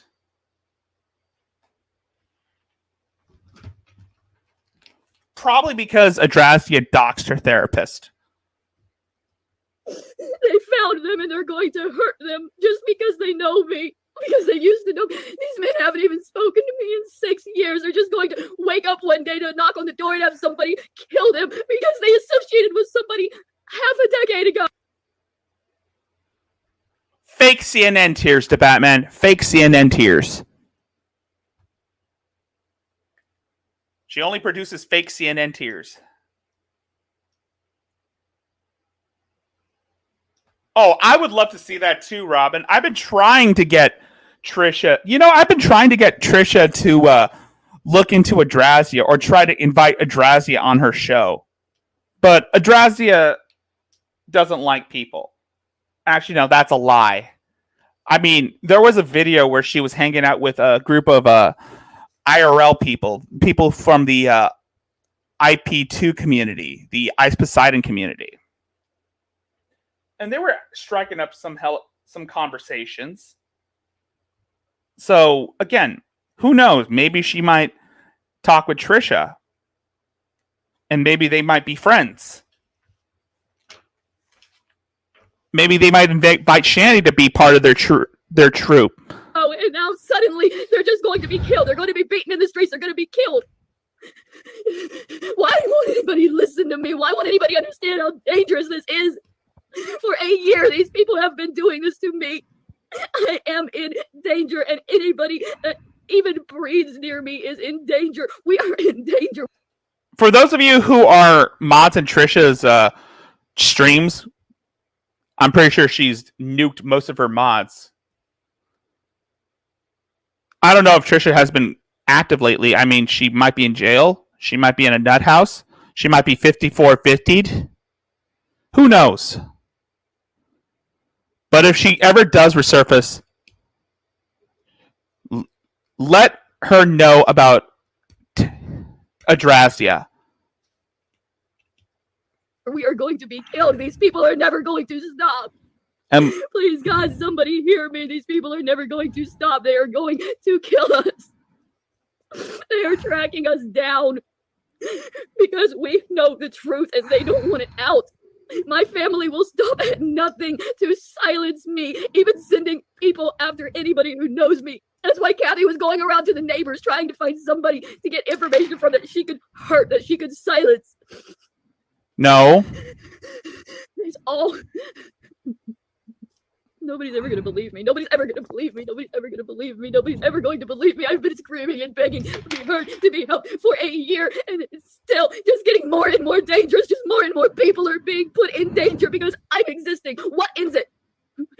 If I die, will Chad and Terry be allowed to live? Is that what you're saying? Is that what your threats that you found them are? Are you telling me that you'll make a deal that if I die, you'll let them live, you'll leave them alone? If I die, you'll just stop? What happens? What happens if I die? Will you leave them alone? If I am gone, will they have a chance to live their lives without fear of being tracked down in the streets for knowing me? And now she's going to be threatening suicide. This is a thing that Adrazia does, is that she'll get extreme, she'll get more extreme, and then she'll threaten her life. And then, after that, she'll go out in the streets screaming, "Why won't I die?" so that these people will be free. So that other victims will be free. We got to get her to start watching Trisha. We got to get Adrazia to start hanging out with Trisha. That way, Adrazia will say, "I will sacrifice myself for Trisha. I will sacrifice myself for Shani. I will sacrifice myself for James and all these other people who are victims of cyber harassment and cyber terrorism. They will be free from all these evil men, from all these evil reaction channels. But I must die so that someone will make a movement and prevent other victims from being attacked by these people. These men." See, this is it. They can't do it themselves. They have to have me do it myself. They have to threaten enough people to make me kill myself to save them. Because as long as I'm alive, nobody is safe. Just because people hate me. Just because my family wants me dead so badly. For a year now they have been doing this, and it is just never going to end. They are going to keep tracking me down and tracking everybody down that knows me until they kill us, and it's just... And then they can say, well, see, everybody who says anything different is gone, so that means that we're telling the truth because anybody who ever thought differently is gone. Adonis Paul is gonna kill me, and he's not doing it just because he wants to do it, because he doesn't even know me. He is doing it for my aunt. Adonis Paul and my aunt are working together. They tried to frame me for a murder that didn't even happen. They sent emails to me with veiled confessions from a fake accomplice so that they could call the police and have the police come and investigate my emails. And when that didn't work, they decided to just kill anybody else that knows the truth. What? Anybody that knows the truth is in danger. Anybody that's willing to speak the truth is in danger. And nobody's ever gonna believe me. Well, no shit, no one's gonna believe you, Mary. This story, oh my god, Mary. Oh my god. Did she just write this in her head? This is some weird ass fan fiction. Is this gonna be a plot? Is this gonna be part of her next book? Because I know she likes to steal ideas from other people and pass them off as her own. She's done it with Dave Pelzer. She's done it with the writer of Silence of the Lambs. Adrasia watches way too much Lifetime. So does Trisha. Trisha watches way too much Lifetime. Maybe that's why she's always paranoid.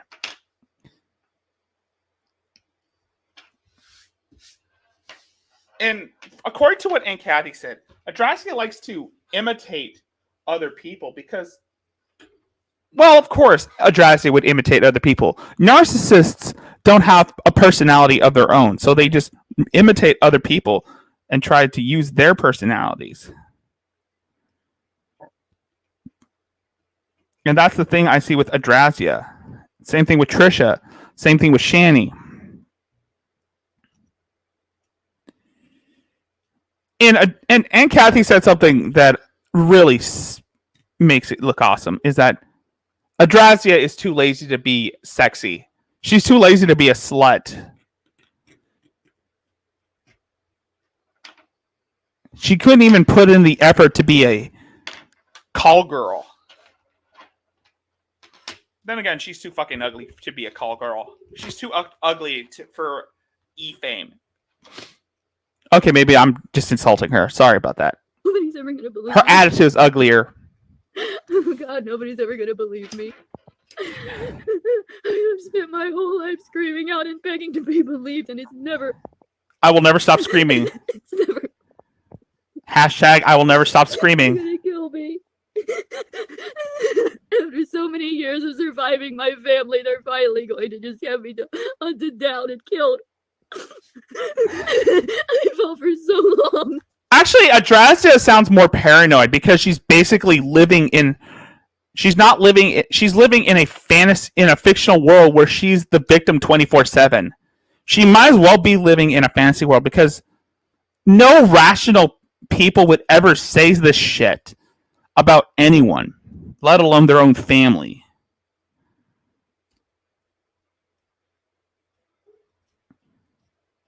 And according to Aunt Kathy, Adrasia never really knew her brother Ronnie that well. Ronnie is the little brother with cerebral palsy. So again, according to Aunt Kathy, she's never known who Ronnie was. She does get jealous whenever Ronnie gets attention. It's kind of like anyone with cerebral palsy dies in front of Adrasia, dies in the vicinity of Adrasia.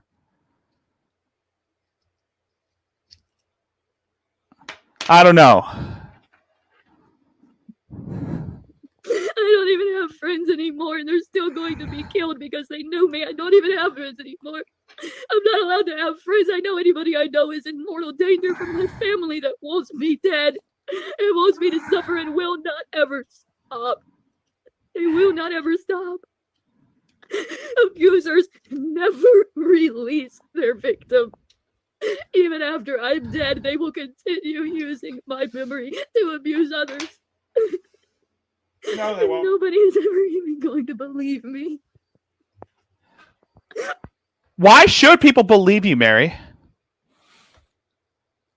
Yeah, you have to put them side by side. Then you'll be able to tell. But yeah, there are. I mean, Shani has contemplated suicide on so many bases.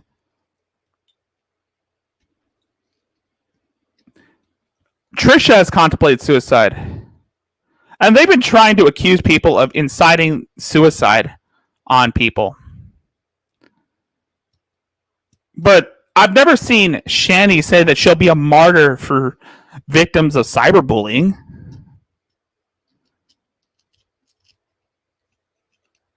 Yet.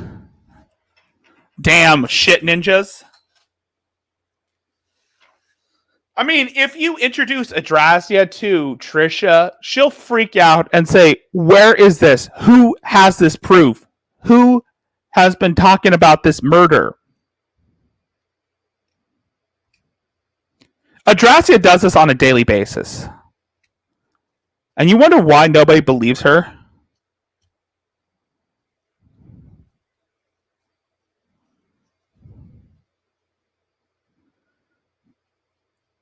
You wonder why nobody is going to believe her?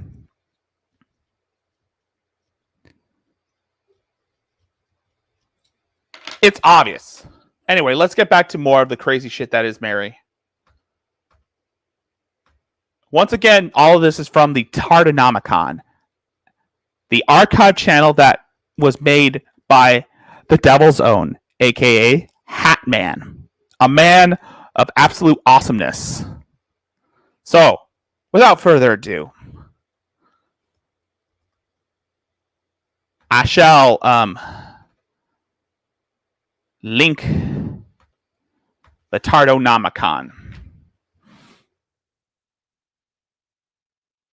Give it a like. Give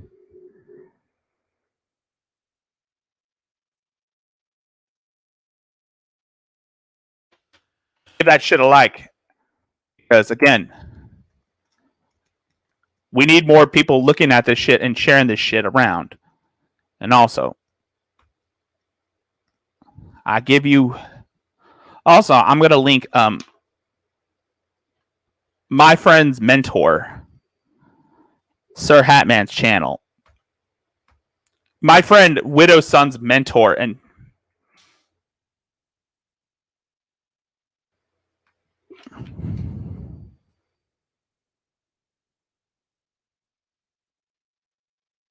yes, also give Hatman a like and of subs because he is a freaking awesome dude, and I love his work. I freaking love that guy's work. Also, almost forgot. Also,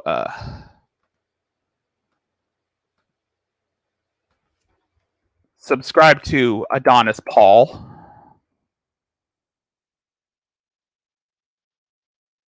Actually, no. Don't subscribe. Yeah, what the hell?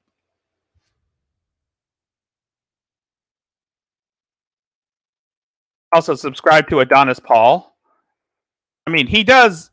His content may not be for everyone, but when he does documentary-based videos, such as the one for Adrastia and the one for James Clark, you will enjoy that shit. But for right now, let's take a look at more Adrastia insanity. And then we will move on to the next motherfucker, James Robert Clark. Because they're one and the same. Cheat. People keep saying I deserve it because I assisted in a murder. I murdered somebody. I deserve this. Well, yeah, you did. I didn't. That's what people don't understand. I didn't kill anybody. I didn't help to kill anybody. You didn't help. Well, you helped bury the body. You didn't stop Kenneth from killing Roberta. I was a witness to a murder, and I was held captive by the man that did it. The only reason that there are thousands of people online who believe I killed somebody is because Adonis Paul has made videos telling them that I killed somebody. Who is her demographic audience? Does she really believe that someone's going to believe her? Half the entire internet has looked at the case, the police case, the court case says that she went to Walmart to went to Walmart with Kenneth to purchase the shovel to bury Roberta's body in the backyard. And then she donated all of Roberta's possessions, all of her belongings to the Salvation Army. I was going to say Goodwill, but it was the Salvation Army. And then she pretty much spent all of the disabled money, all of Roberta's Social Security checks.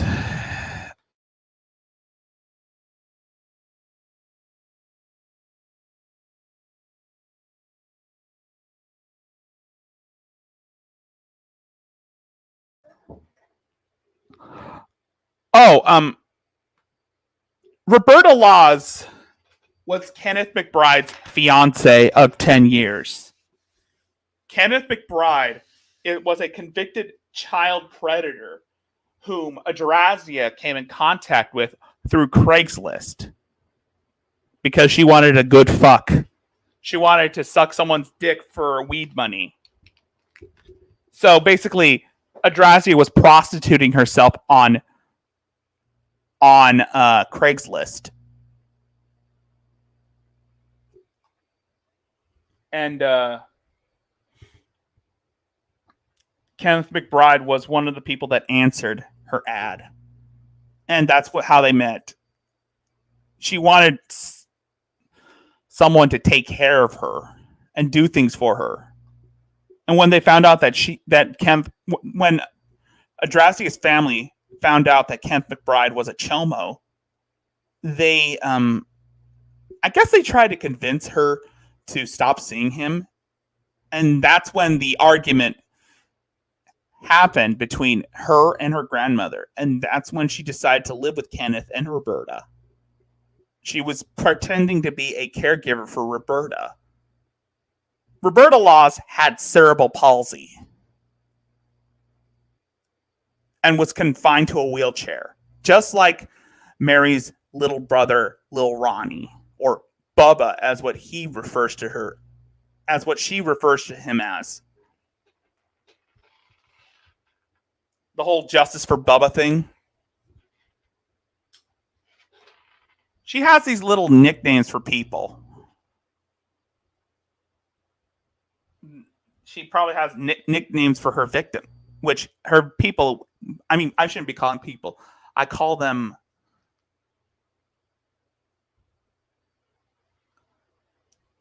yes, I'm still using the Velociraptor avatar, but it's only for StreamYards.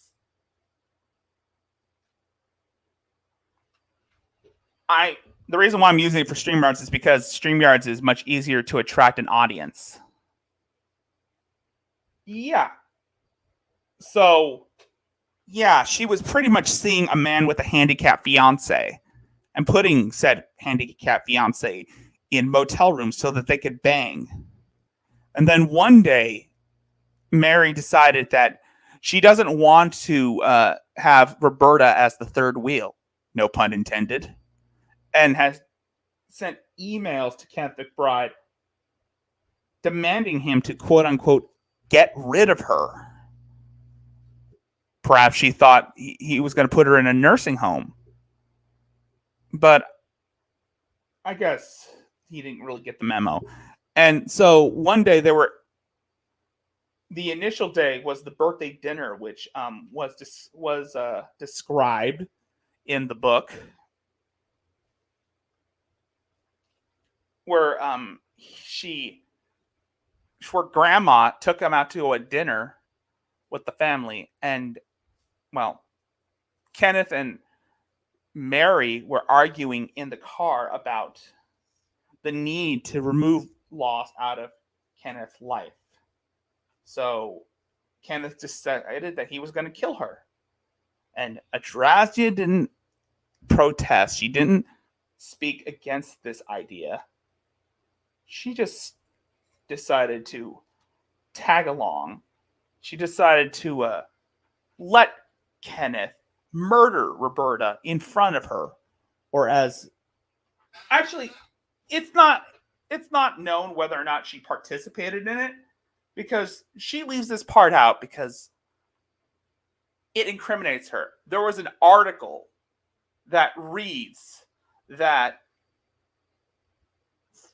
Kenneth McBride, was fostering a relationship with another woman. This other woman was Mary. And the prosecutor, Rafik Eller, said this, and I quote, "If he was a loaded gun, she pulled the trigger."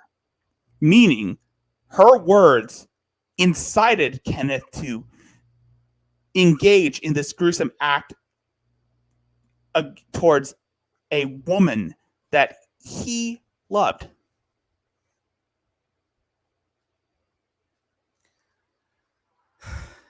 It's in Mayo.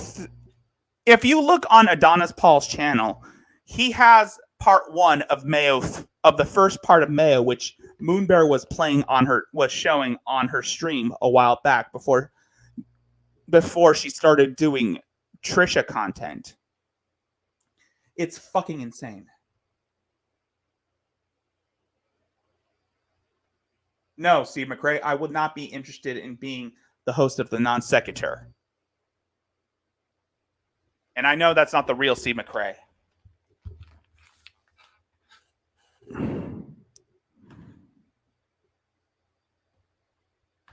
Even though he doesn't have any proof. They have the police records. They have everything saying Kenneth McBride killed Roberta Laws. They have the reason. They had the method. They have his confession. They have him in prison. But Adonis Paul says that I did it. Adonis Paul told his followers that I did it. Now for the rest of my life, people are going to be trying to find me and hurt me for a crime that I did not commit. I am not lying when I say that there are people that want me dead for something that I didn't do. I didn't kill anybody. I didn't assist in killing anybody. I didn't want to kill anybody. I didn't help to kill anybody. I didn't do it. But Adonis Paul has convinced you all that I did, and it does not even matter that the man that actually committed the crime is in prison for the rest of his life, that he confessed. Adonis Paul needs people to believe that I did it because he needs people to kill me.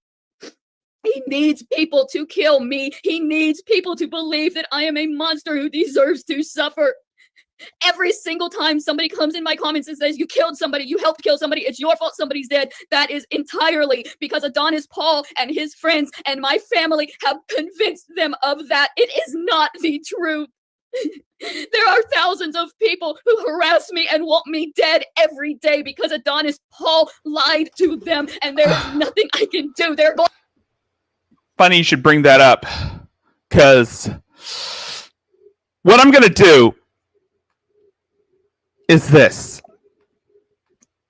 I'm going to show an article that was attached to the first documentary of Mayo. And it's this one that was featured on Mayo, the address is part 1. And these are from the Jacksonville News.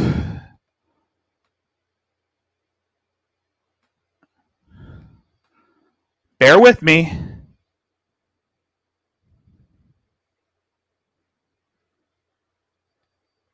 I know who you are, Steve McRae. I know.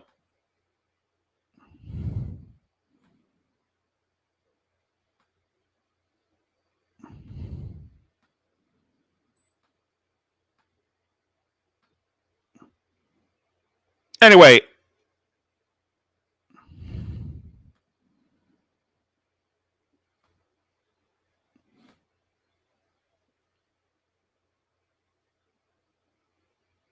Because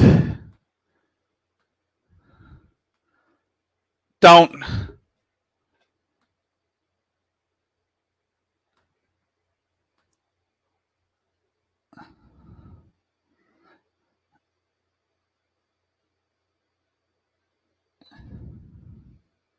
No.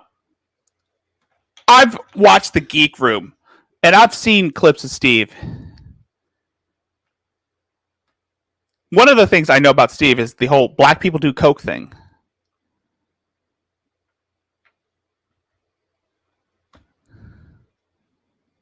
All right, so. Ah, shit.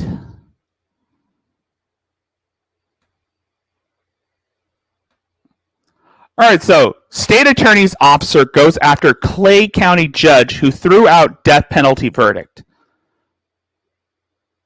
Citing case law and even the Declaration of Independence, State Attorney Angela Corey is lambasting a judge's decision to let a convicted killer and sexual predator live after a jury called for his death.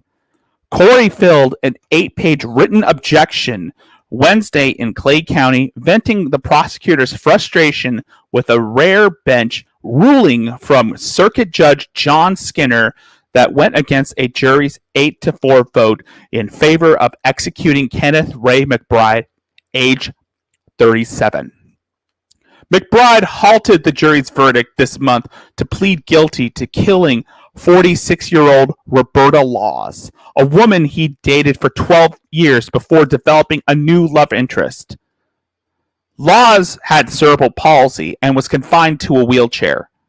Corey said Friday that Laws was a poor, pitiful, helpless woman who deserved justice for the day in February 2009 that McBride strangled her and buried her near his Middleburg home.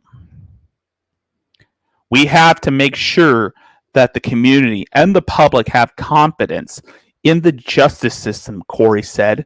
The people of Florida were deprived of a proper death penalty. Yes, because Kenneth McBride was supposed to be executed for Roberta Laws' death. But the judge overturned the conviction. We have to make sure the community... Oh, I already read that. Several people who have seen Skinner work over the decades regard him as a tough jurist, although he has favored defendants in several instances. Last year, Skinner dismissed a murder charge against a Middleburg man who successfully argued that he killed a man defending his roommate in 2009. In 2004. Oh, this was about the judge. So we're going to be going over the one... No, thank you. Like I said, I do have a good mind, but I'm not for sale.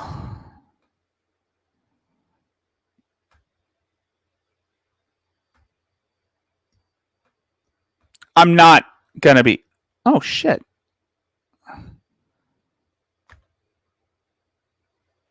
Oh, damn. The article.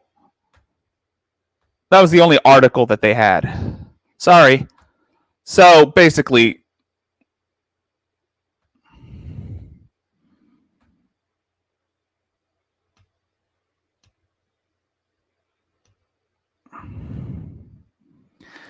Yeah, you have to be careful with these people. I mean, they have... Then again, most of these people are... Then again, it's basically a war between TGR's community and McCrae's community. I mean, McCrae is one of the cows that TGR, aka the Geek Room, cover on the salt mine. He has someone who obviously is referred to as 62 IQ, which is a girl who obviously doesn't know what the fuck she's saying. It's like if Ethan Ralph went into my stream and said that I should come on the kill stream. Want to kill me because Adonis Paul lied to them. They are going to kill me because my family lied to them, and there is nothing I can do because nobody is ever going to listen and believe me because they lied about me. Because there's more of them. There's I'm thousands still of them kidding. lying about me, and so nobody's ever going to believe me for the rest of my life. They're never going to believe me with the court documents. They're not going to believe me. They are going to have me killed, and nobody is going to care because they have convinced you all that I deserve to die for a crime that I did not commit. Well, you did commit the crime, and you lied about it. Well, I know it's true. But I just can't hide it anymore. 37 years I have been screaming out to be heard.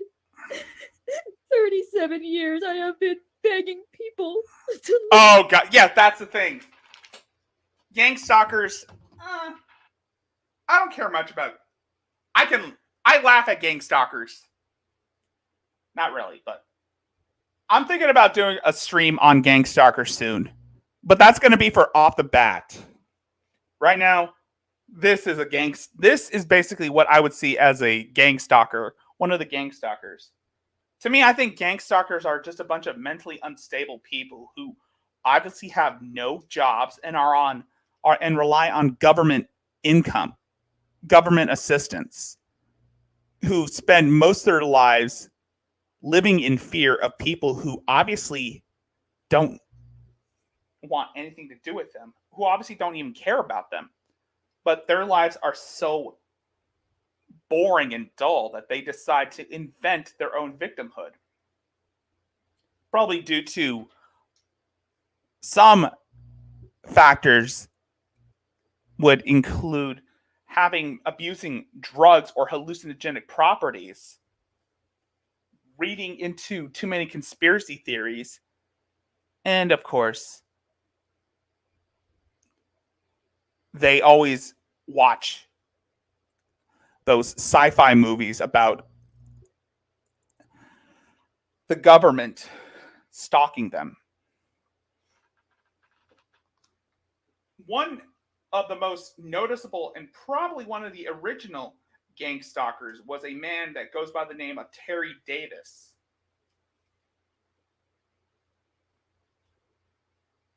Who built an operating system which he believed would allow people to communicate with God. This was Temple OS. And I might do a stream on Terry Davis, or I might leave it to a video. But for now, we'll see what happens. The Lowberry show archive, the Lowberry archive has videos on the gang stalkers.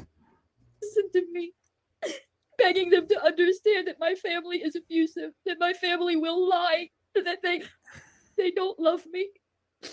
As a child, I was begging for people to understand that my own family did not love me. And now here I am at 37 years old, still having to beg people to understand that my family is never going to love me or accept me. That they are lying to you so that you will hurt me for them because I moved away and they can't physically hurt me anymore. Nope. You ran away. No, Mary.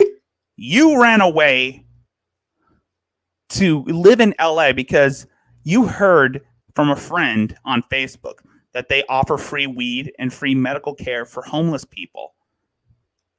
That's why you left Florida. But they can get other people to do it if they make me look like a person that deserves it. Well, you do deserve it. You do deserve it. Both of my parents are dead and the abuse is still continuing. My brother's dead and the abuse is still continuing. My grandparents are dead and the abuse is still continuing. At this point, it's not even family anymore because they've branched out. They created a big cult, the Kill Mary cult. There's thousands and they just want to hurt me.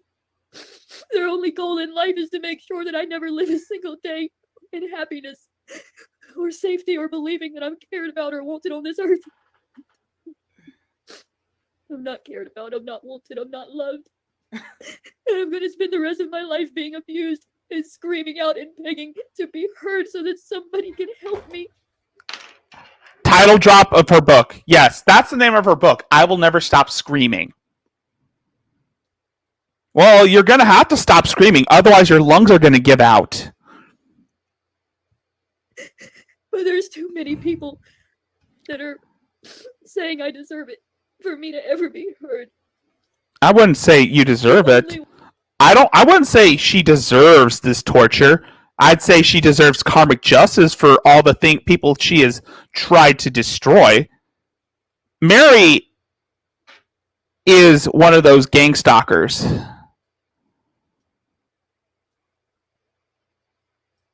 And she obviously, even though she probably doesn't sound like someone who makes up these whole gang stalker allegations against people, she is one of those people who obviously thinks that they're being stalked 24/7.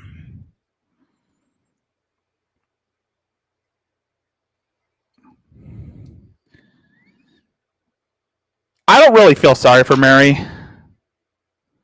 If there's any locale I feel sorry for, the only locale I feel, if there's any and I know a lot of people are going to ask me, Rickzilla, which locale do you feel sorry for?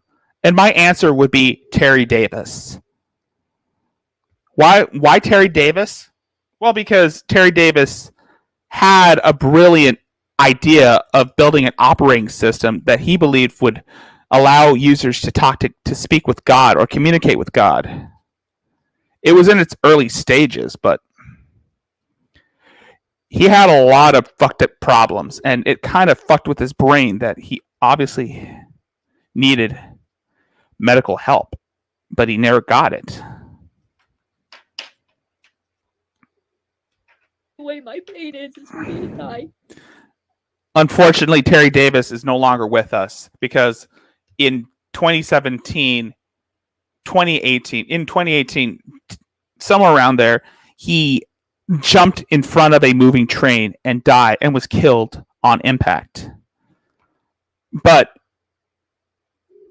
a lot of people say it was a suicide, but we all know damn well it was those CIA glowies that got him. The CIA got his ass.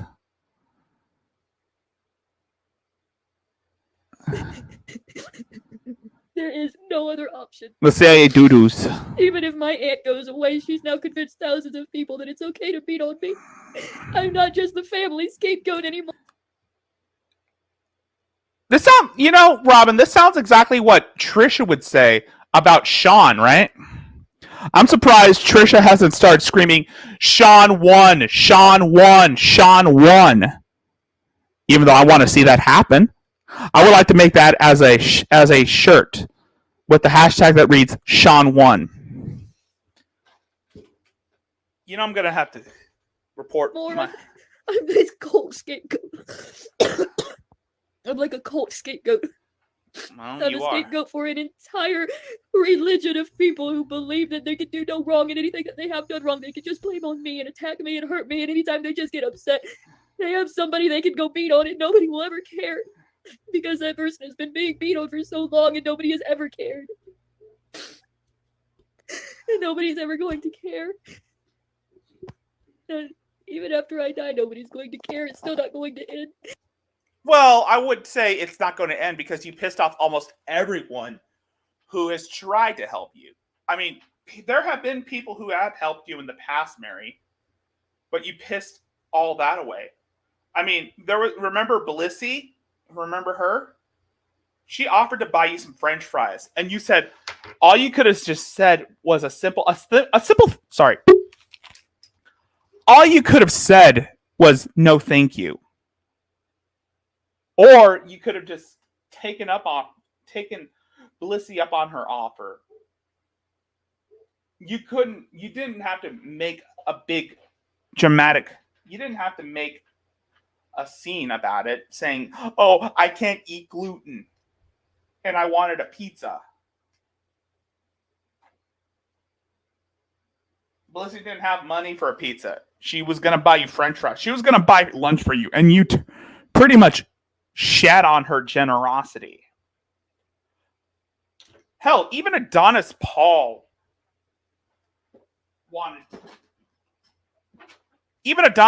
offered you some advice when he first started looking into you. And you pretty much shat on him when someone pointed out that you took his advice.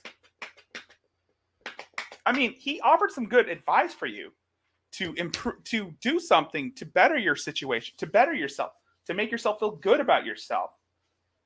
All you could have done was say thank you.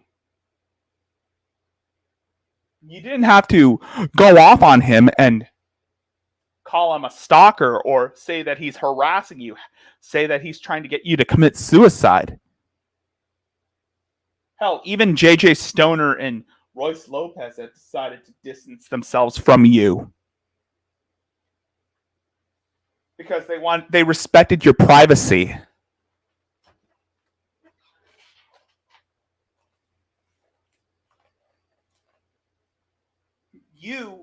But then again, you're never satisfied because you get bored easily. You need the attention. You need some validation. You need someone to save you from your boredom. Mary,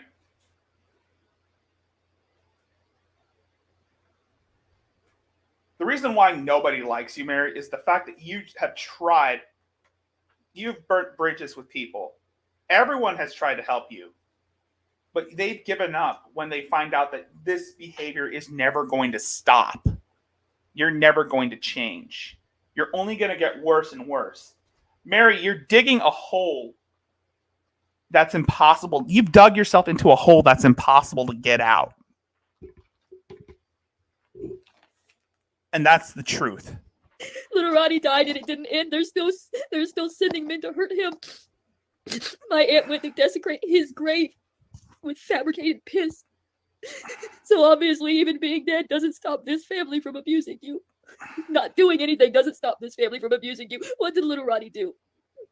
What did my mama do to deserve the disrespect from his aunt?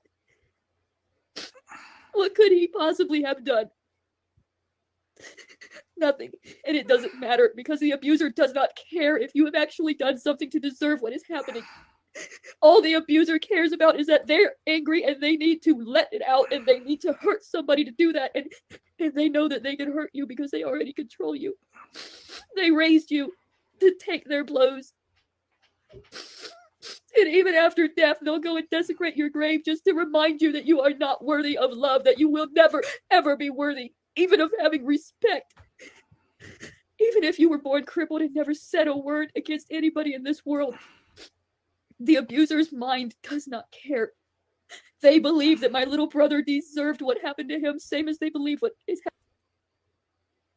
happening. Well, she is plotting revenge against people.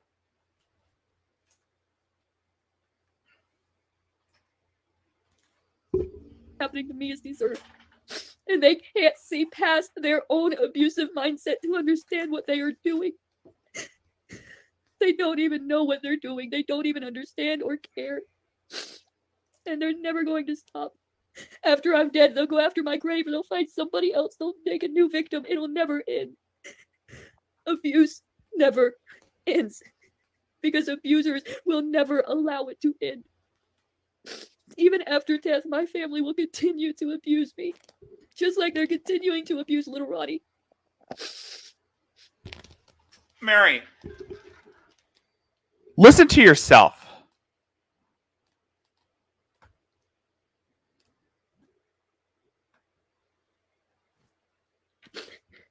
Nobody deserves this. Well, in your case, you do deserve it. Nobody deserves Not really. to have to beg and plead to be heard. Nobody deserves to be in such emotional turmoil that they can't do anything but cry. Nobody deserves the idea that even getting help is not possible. Nobody, not even me. As horrible as a person that I am, as ugly and stupid and unlovable and worthless as a human being that I am, even I don't deserve this. Someone is trying to troll me. Yes, I know. Honestly, if they try to start shit with me, I'm not going to go and let... The thing is, if you try to start shit with me, expect the boot. One thing I don't tolerate is trolling. Well, you can troll all you want, but if you try to start shit, just know that I have the option to give you the boot. If you want to play ball, play ball. But make no mistake, I'm not as forgiving as other content creators. You can have your fun all you want, but if you try to start shit, try to incite something, just know, trolls will not be welcome. I can let you have your fun, trolls. But I know that Dark Ninja will get his soon. Not really. Fuck Dark Ninja. Nobody does. Nobody deserves this. Well, I wouldn't say nobody deserves this.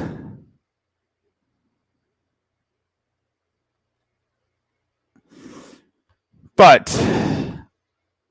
I know someone who deserves this. I know some. Nobody does deserve it. Yasher.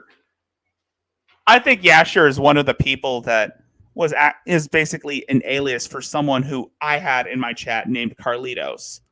That or he's one of Dark Ninja's people.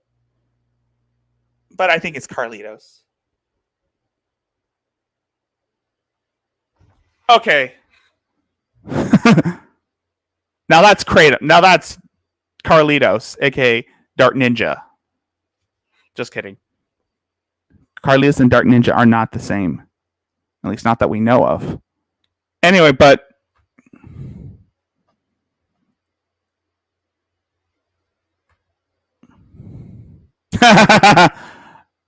no.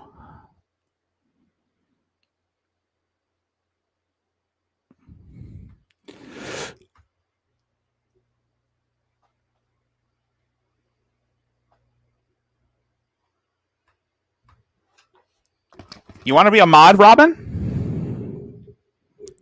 I'll make you a mod. Hold on. Let Rickzilla take care of this shit.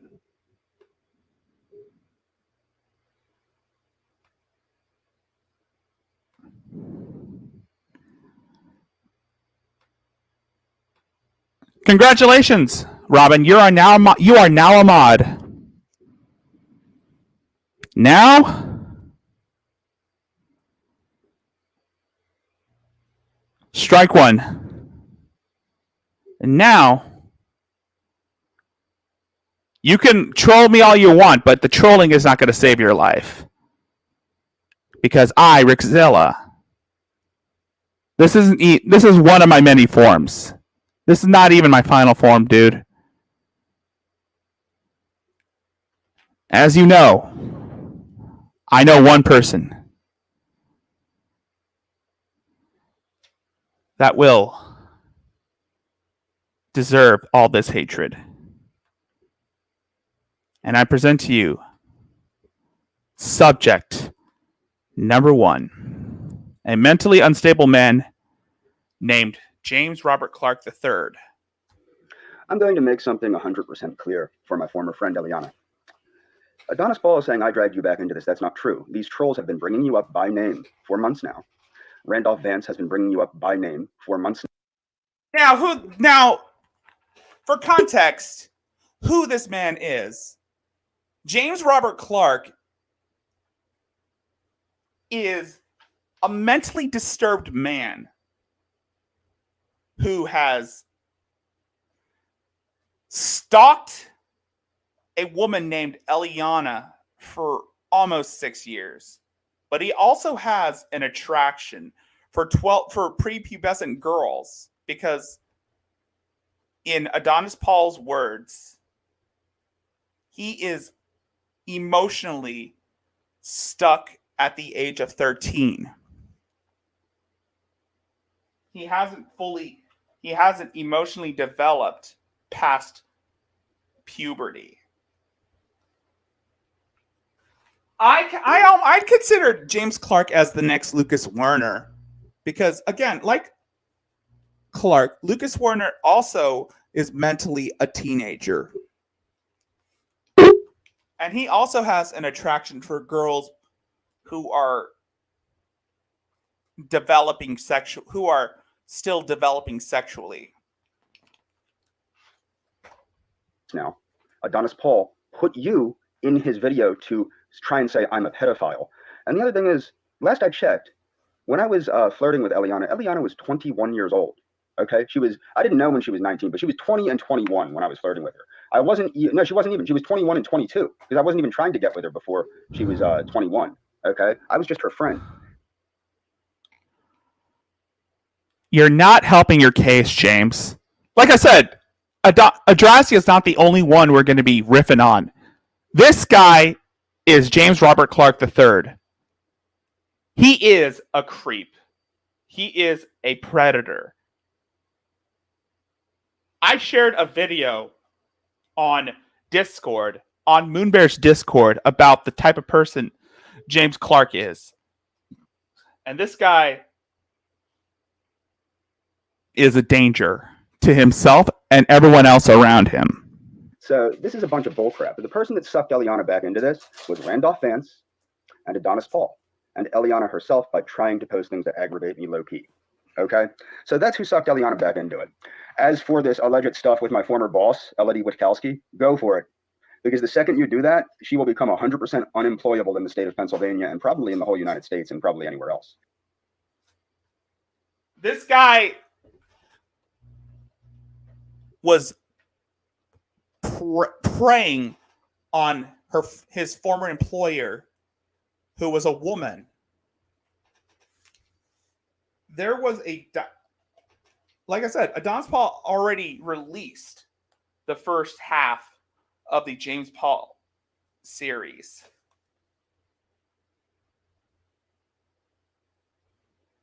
And from the looks of it, James has had a criminal record of predatorial behavior, especially when it comes to women.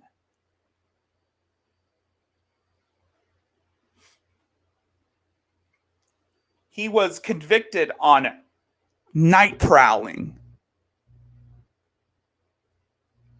on his former employer at a nut house that he was staying in. He has been known to be extremely violent towards people and has expressed violent fantasies by claiming to be a karate master. There are certain laws that she has to obey and certain rules that she has to obey, standards that she must be held to. And it's not just me that wants to fry her. I have friends in the Senate. I have friends at the county level. And I have friends at the local level that want her to fry for what she's done to the mental health community, the mental health industry in this area. She will fry if she does what. If she says anything about me, it's on, and it's going to be hilarious. This is one of James's copes. Now you understand why Adonis Paul said that James has the mind of a child, has the mind of a 13-year-old, because these delusions are something a 13-year-old would come up with. Exaggerating feats of strength, endurance, and popularity. This is all in his head. It will be absolutely hilarious. Let her open her trap. Yeah. Now, James has made a lot of nasty videos. And here are some that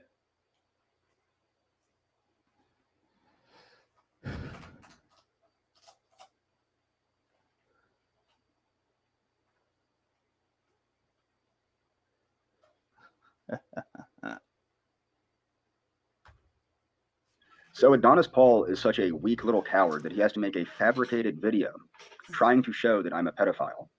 despite the fact that I've proven time and time again that he has no proof. And he has stated this will all be fabrication. Okay, he stated that he was going to fabricate this. As I said, the evidence that they have against me is actually not evidence. Lying about me being a pedophile has ruined my career as a martial arts instructor, should I ever want to go back to being a martial arts instructor. Okay, I'm not a pedophile. Okay, and this idea that being attracted to post-pubescent girls is some kind of mental illness. The reason ebophilia, or whatever the hell it's called, because it's not a thing, the reason that's not a thing is because it's literally not a thing.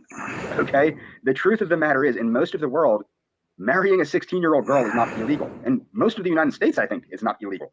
But my point is that the reason that that's not a thing is because, let me again explain this. I already made a video about this. To be a pedophile, you have to be attracted to children. Children. That would be prepubescent, meaning prior to puberty. This other thing that they refuse to put in the DSM-5 because it's ridiculous, and it literally is not a thing, this ebophilia or hebophilia. I know it's named after Hebe, the goddess of youth or something. I don't know what a charcoal avatar is, and I really don't give a fuck. These are just trolls. If they're trying to fuck with me, block them, Robin. Robin, now that you have mod powers, if any of these trolls try to fuck with me, block them. Because what they're doing is disrupting a broadcast. If they want to play hardball, let them. But again, if they start disrupting a community and inciting some sort of hate thing, block them, Robin. You have the power now. It's not a thing because it's not a thing. You can't be attracted to post-pubescent individuals and be something, because that means that you're attracted to biological adults. This guy is a complete creep, guys. Most of these people, they're just trying to get a rise out of me, and I'm not going to give them anything. That's why I'm ignoring the trolls. Because that's what they want. They want a reaction. It's best to... When someone is post-pubescent, they're an adult. That's the whole point. There's prepubescent, pubescent, and post-pubescent. Okay? So being attracted to somebody that's pubescent or prepubescent, there's something freaky deaky going on there probably. Being attracted to somebody that's post-pubescent, that would mean that you're attracted to a biological adult. So when this was reviewed, they couldn't add this because that would make everyone suffer, everyone attracted to anyone that's an adult. So literally, everyone, heterosexual, homosexual, bisexual, what have you. If you're attracted to a biological adult, somebody that is post-pubescent, you would be considered to have a mental illness called ebophilia. Okay? That's why that's not a thing. You dig? That's not a thing. Okay? So, and I've stated this before. Are there 16-year-old girls that are attractive? Yes. Once more, would I seek a 16-year-old as a sexual partner? No. Okay? No. I've said this a number of times. Okay? But to say that stating that a 16-year-old girl is attractive makes one a pedophile breaks the laws of nature, because a 16-year-old is a biological adult. Do you understand what I'm saying here? Do you need to go back to health class, Mr. Adonis? Maybe you might need to stop smoking your methamphetamine. Maybe you have meth mouth. Maybe you got some problems. Maybe you realize that you're a bitch-ass motherfucker. Tell me. Now tell me. Does this sound like an adult to you guys? Does this sound like a full-grown adult whose mind is mentally developed? No. No, it doesn't. Because this is the mind of a 13-year-old boy making 13-year-old insults. Something a 13-year-old boy would do. And the fact is that most of these trolls in the comments that are saying this shit to me are mentally 13 years old as well. So it's best to not give them a platform. Robin, you know what to do. All these trolls who are spamming the same messages, block them. Report them. Do what you have to do. Because these people are trying to get a rise out of me. I don't tolerate trolling that much. I'm not like Moonbear. I'm not like any of these other reaction channels that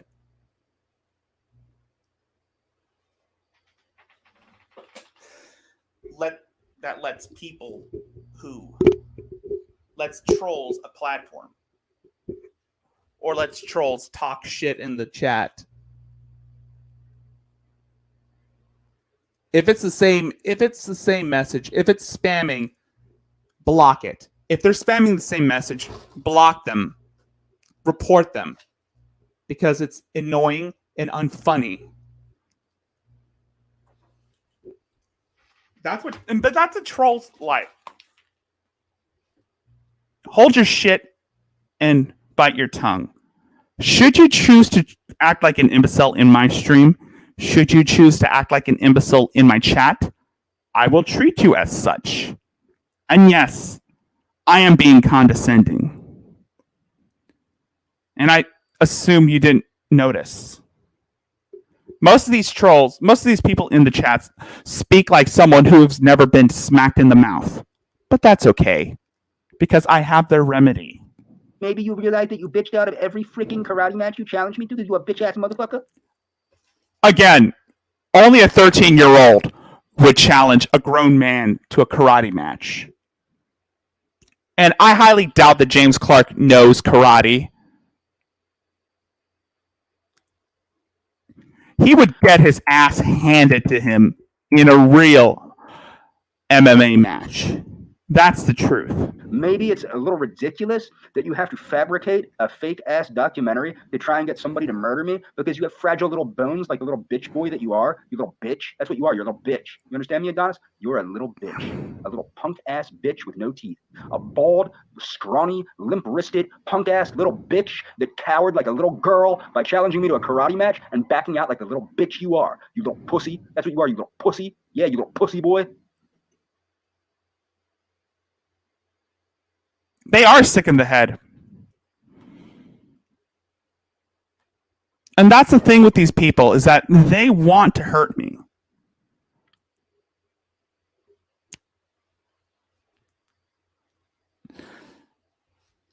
And I'm pretty sure that I'm not being block happy. If I don't tolerate, it's not that I'm being block happy. It's because it's that I don't tolerate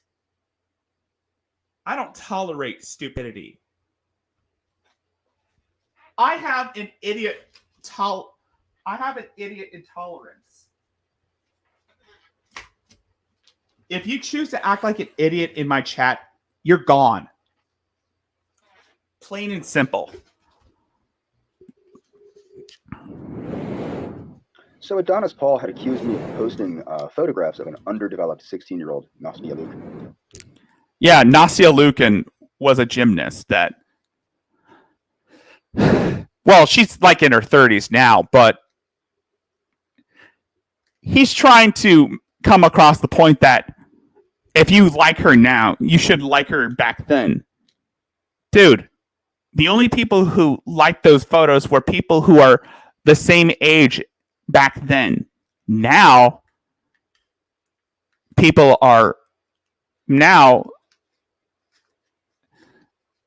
they look at that. If anyone who has an attraction to 16-year-old photographs of women from back then that's something wrong. Maybe when they're in the current age they are in, like Nastia Lukin, who is in her 30s. Christina Applegate, who is in her 50s or 40s. Britney Spears, who's probably in her 40s. And Natalie Portman in her 40s.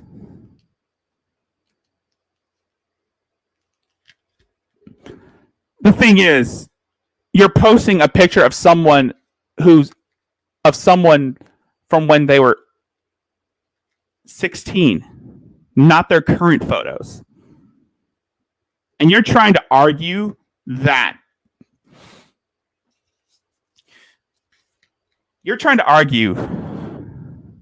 anyone who likes these photos is automatically a pedophile. No, that's just you, James.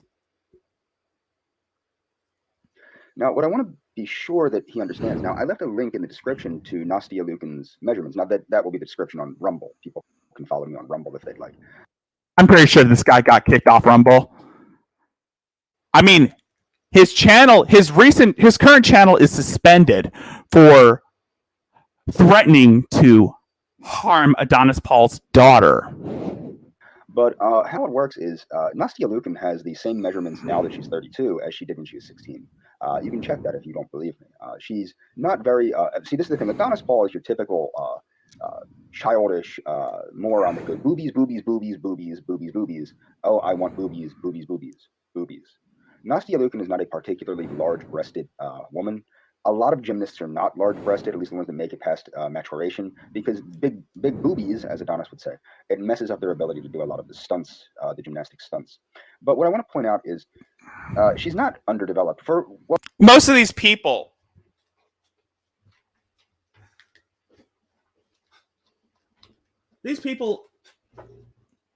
are basically Dark Ninja's people or Isabella's people. If you don't know who Isabella is, she's the chick that got Chris to. She's the chick that got Chris Chan to molest his elderly mother. Well, a couple things to mention. Girls, human girls, mature at a rate quicker than human boys. I find it disturbing that a man who is almost 40 talking about the sexual development of a teenage girl. I find it disturbing that this man is in his late 30s lusting after a 16-year-old girl or prepubescent girls.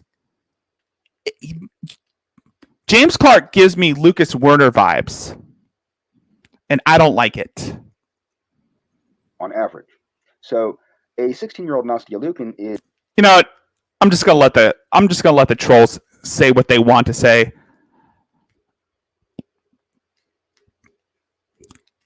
What's the point in trying to fight them? They're gonna keep coming back. Good. You can come back. Trolls can come back all they want.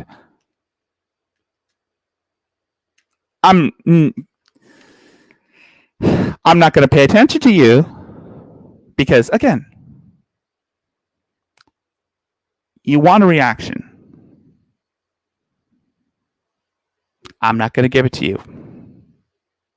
But if you threaten me or incite suicide, then you're gone.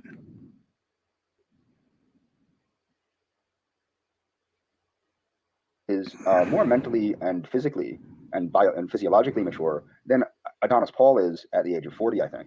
I'm also pretty sure that if you look at Nastia Lukin, you could. What about you, James? You're not mentally all there. You're not emotionally all there.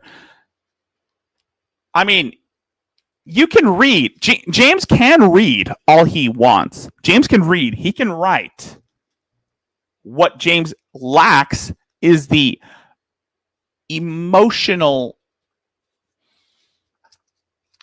processing that takes what he doesn't have, but what emotionally he can't process things emotionally, which takes years to master.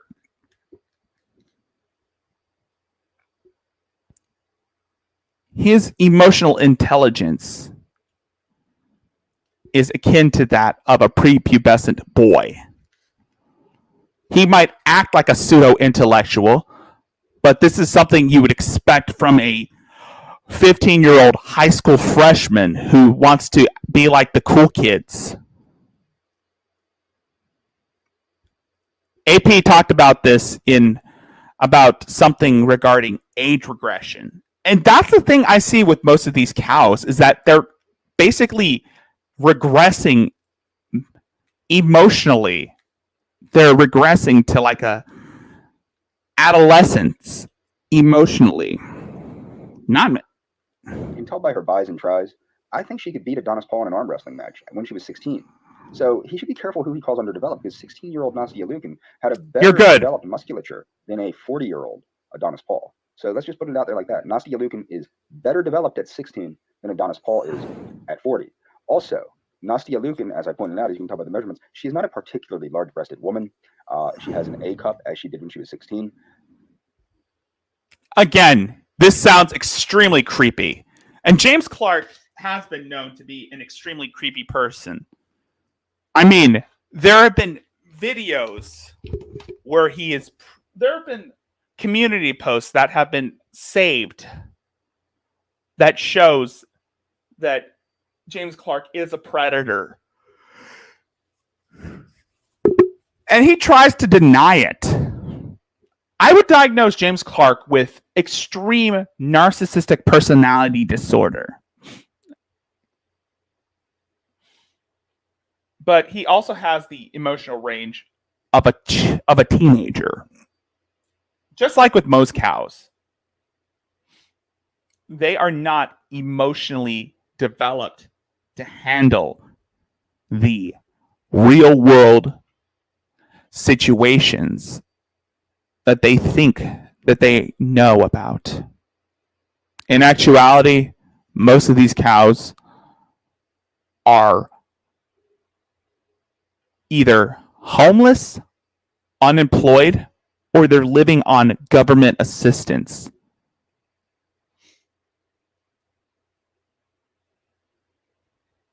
James is all three of those. James has no job. He has no family. Both of his parents committed suicide when he was young. His dad blew his brains out when he was 13, and 2 years later, his mother OD'd on opioids. His brother is currently in prison, and this guy has been moved from foster care to foster care until he ended up being committed in a nut house, which was his only hope until they decided they had enough of him because he was extremely violent towards his peers. He was extremely violent towards the staff, and he was homeless for a while. But then he decided to register for disability and is living on government assistance. He is living in a Section 8 housing and has been provided a phone which he uses to make his videos from.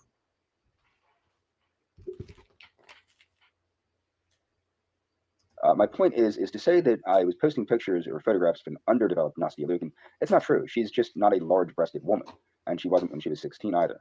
What people don't understand, obviously, is that 16-year-olds, generally speaking, again with this hebephilia crap, a 16-year-old, generally speaking, a 16-year-old girl, generally.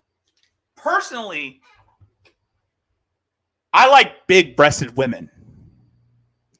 I like them I like mommy milkers.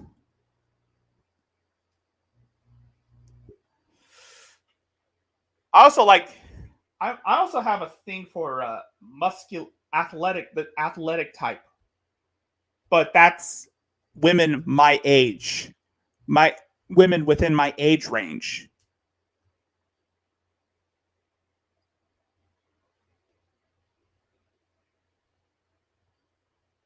Hey, come on. Who doesn't like a woman who looks like Wonder Woman? Or who has the physique of Wonder Woman? But that's a fantasy. But then again, Really speaking, there are women who work hard to get the physique for cosplaying, for the purpose of cosplaying or competition in bodybuilders or models. But the thing is,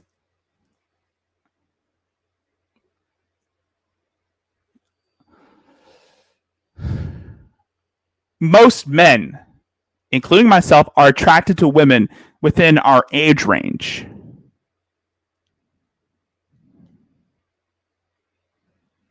James, on the other hand, wants a woman, or not a woman, a girl, a prepubescent girl who he believes is sexually developed or still sexually developing, but doesn't know what to do in a situation. So basically, James wants them young, dumb, and full of complete nonsense. Kind of like Lucas Werner. And I see a lot of similarities between James Clark and Lucas and the Wern, based on the fact that they both want to breed with younger girls. But Lucas, unlike James, Lucas wants a girl between the ages of 17 and 21. Because I guess in his mind, though the Gen Z girls in that age range are sexually developed, but he wants to take advantage of them because they don't know better. That's called grooming.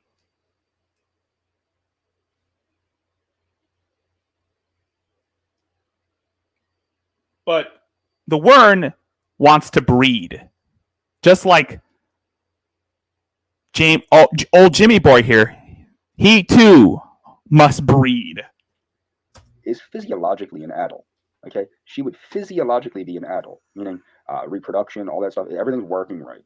Okay, and the stage of development is that of a adult female human. Okay, so just Adonis Paul really has to be careful what he's saying about these things. Nastia Liukin is more developed than he is. Just look at his buys and tries, man. She beat you in an arm wrestling match. You don't have to apologize, Robin. You don't really have to apologize. You don't really have to. Yeah, I got to get rid of the raptor because it's because I'm moving around. That's why the raptor is acting all epileptic.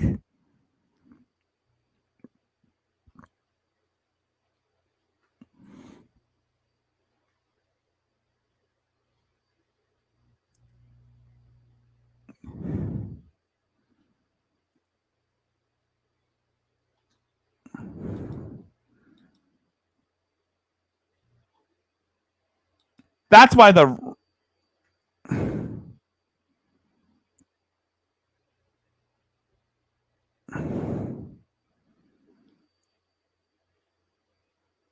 yeah.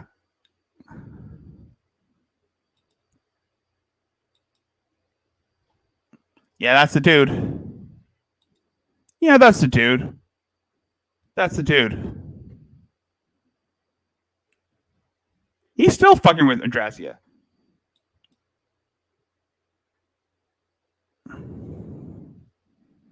Awesome.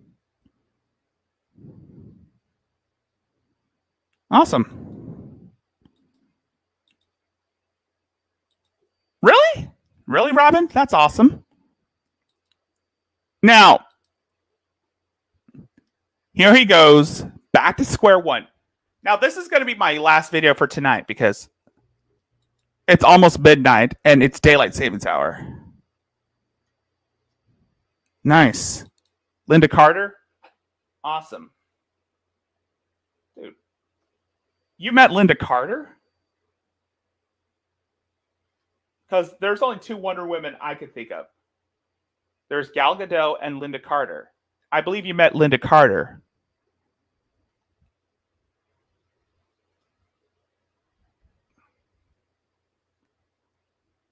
I get to take pictures with Wonder Woman cosplayers. And that's when I'm dressed up as Batman. And I know Billy's going to make fun of me for that. Probably because of my body type. And because of my height.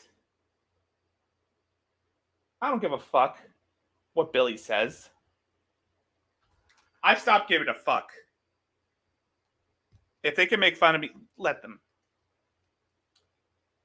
I look good.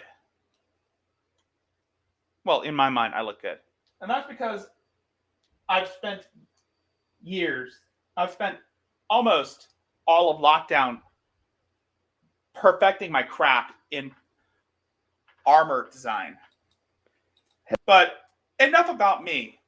But we'll get to that someday. But I want to show you where James goes back to square one.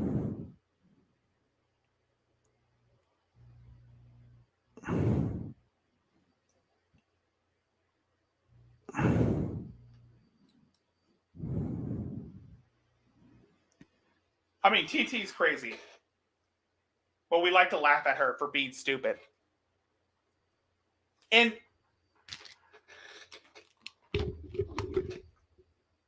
this is the type of guy who would go to bat for TT if he starts stimping for her. I mean, come on. The guy is desperate for attention. He's desperate for a woman to acknowledge him. But then again, TT's too old for him.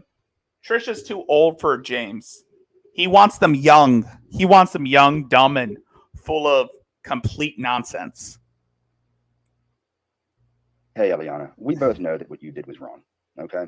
I'm making this video for you because, look, I think enough time has gone by that you should realize that I know what you did was wrong, you know what you did was wrong, and you know that you received money or the promise of money to defame me and lie about our friendship, which unfortunately turned into the situation that's currently happening. Now, I understand that we can never be friends again. Yeah. This guy has been stalking Eliana for 6 years. 6 fucking years. He liked pictures of her when she was 16 because he likes them that young.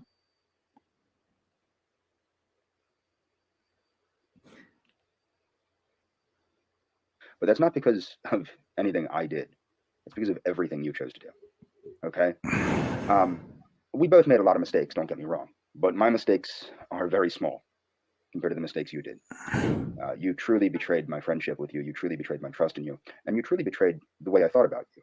You know that to me, you were a moral, I thought you were a very moral and good person. I was cosplaying. I see now that every person does have their price. And I'm assuming for you, it wasn't very expensive. And it saddens me that that was the case.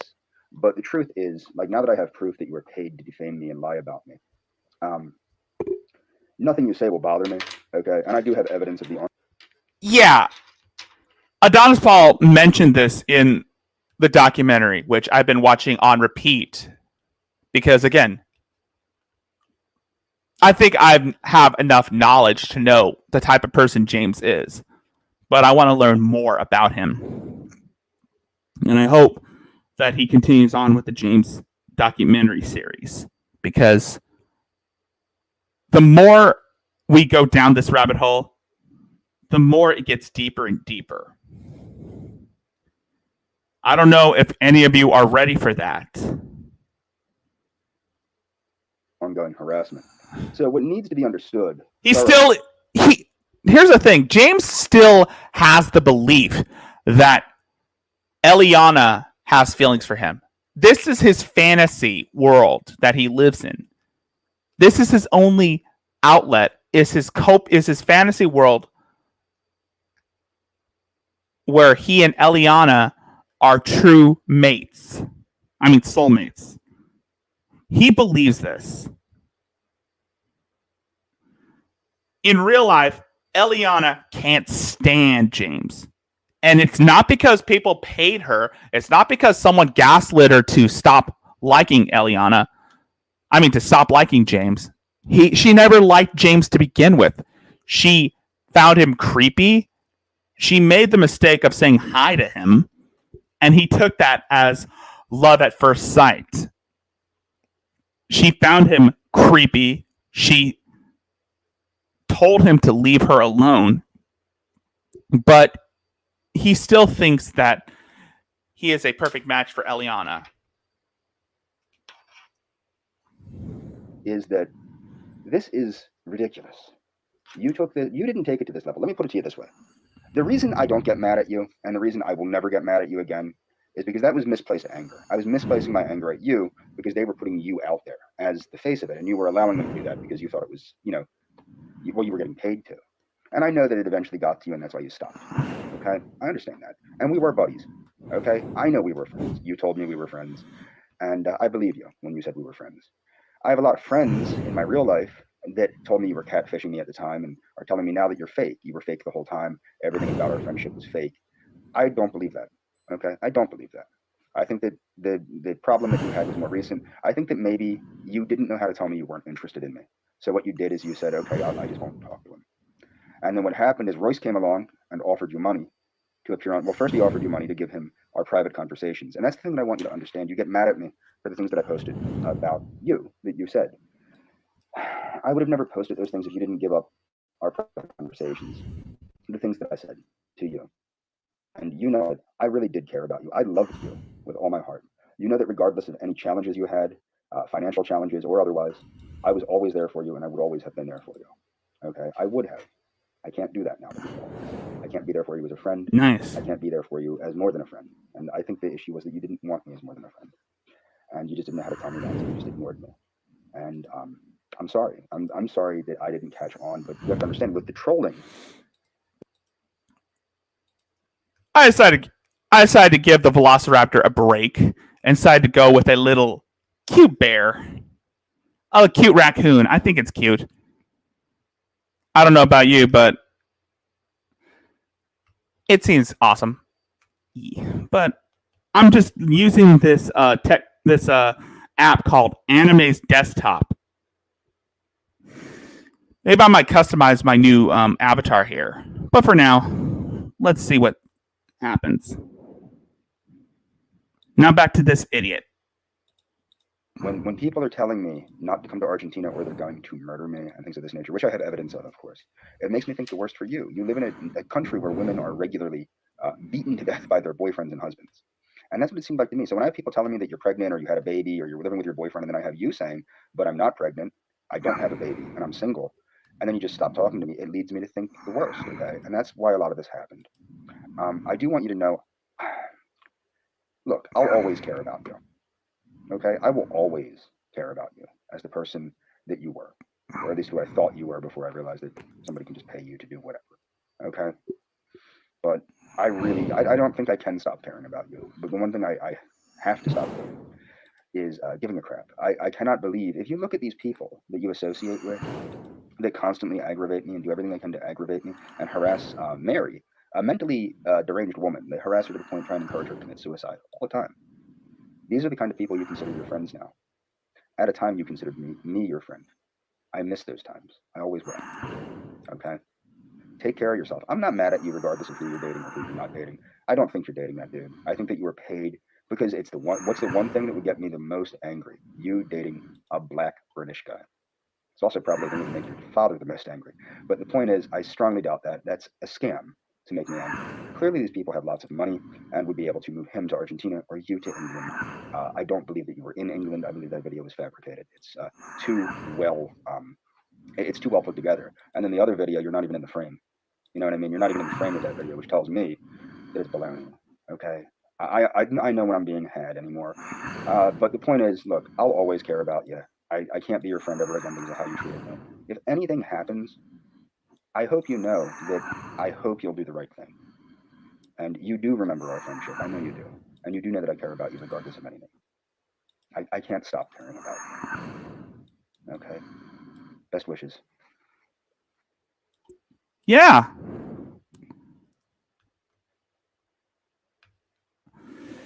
Yeah. So, Eliana,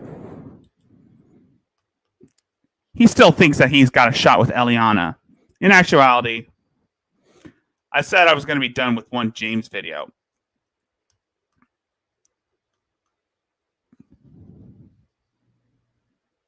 But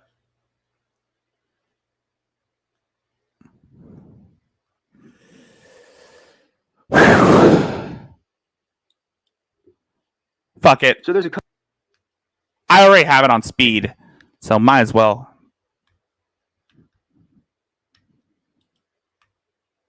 Might as well have this as the last video for tonight because right now I'm currently customizing. I want to clarify regarding Adonis Paul's hit piece that he did on me.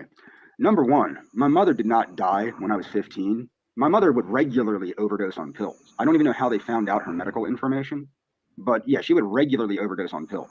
She did not die when I was 15. She died when I was like, I don't even know. In 2016 is when she died. She died right before Donald J. Trump got elected, okay? She was a big Donald J. Trump supporter. Now, we actually don't know how she died. My presumption is actually, see, I had run out. I hadn't been talking to my mother due to her drug behavior. She was with this gentleman that my brother had hooked her up with when I was 16, and they were like it was like a drug-oriented relationship. My mom got into like crack cocaine and shit like that. And I don't dig drugs. I don't dig drug addicts. I don't dig drugs, period. So my mom would constantly borrow money. Like if she was talking to me, it was to borrow $20 or $100 or blah, blah, blah. But the point is, over the years, I lent my brother and my mother close to $40,000. Okay, that I got from an inheritance from a house that my grandmother left for my brother and I, which I had to force the sale of because I was allowing my brother. I tried not to bother him too much because he knocked up some Jew girl, and I didn't want to bother him too much because I figured, he got the kid, whatever, let him have his little happy Jew family.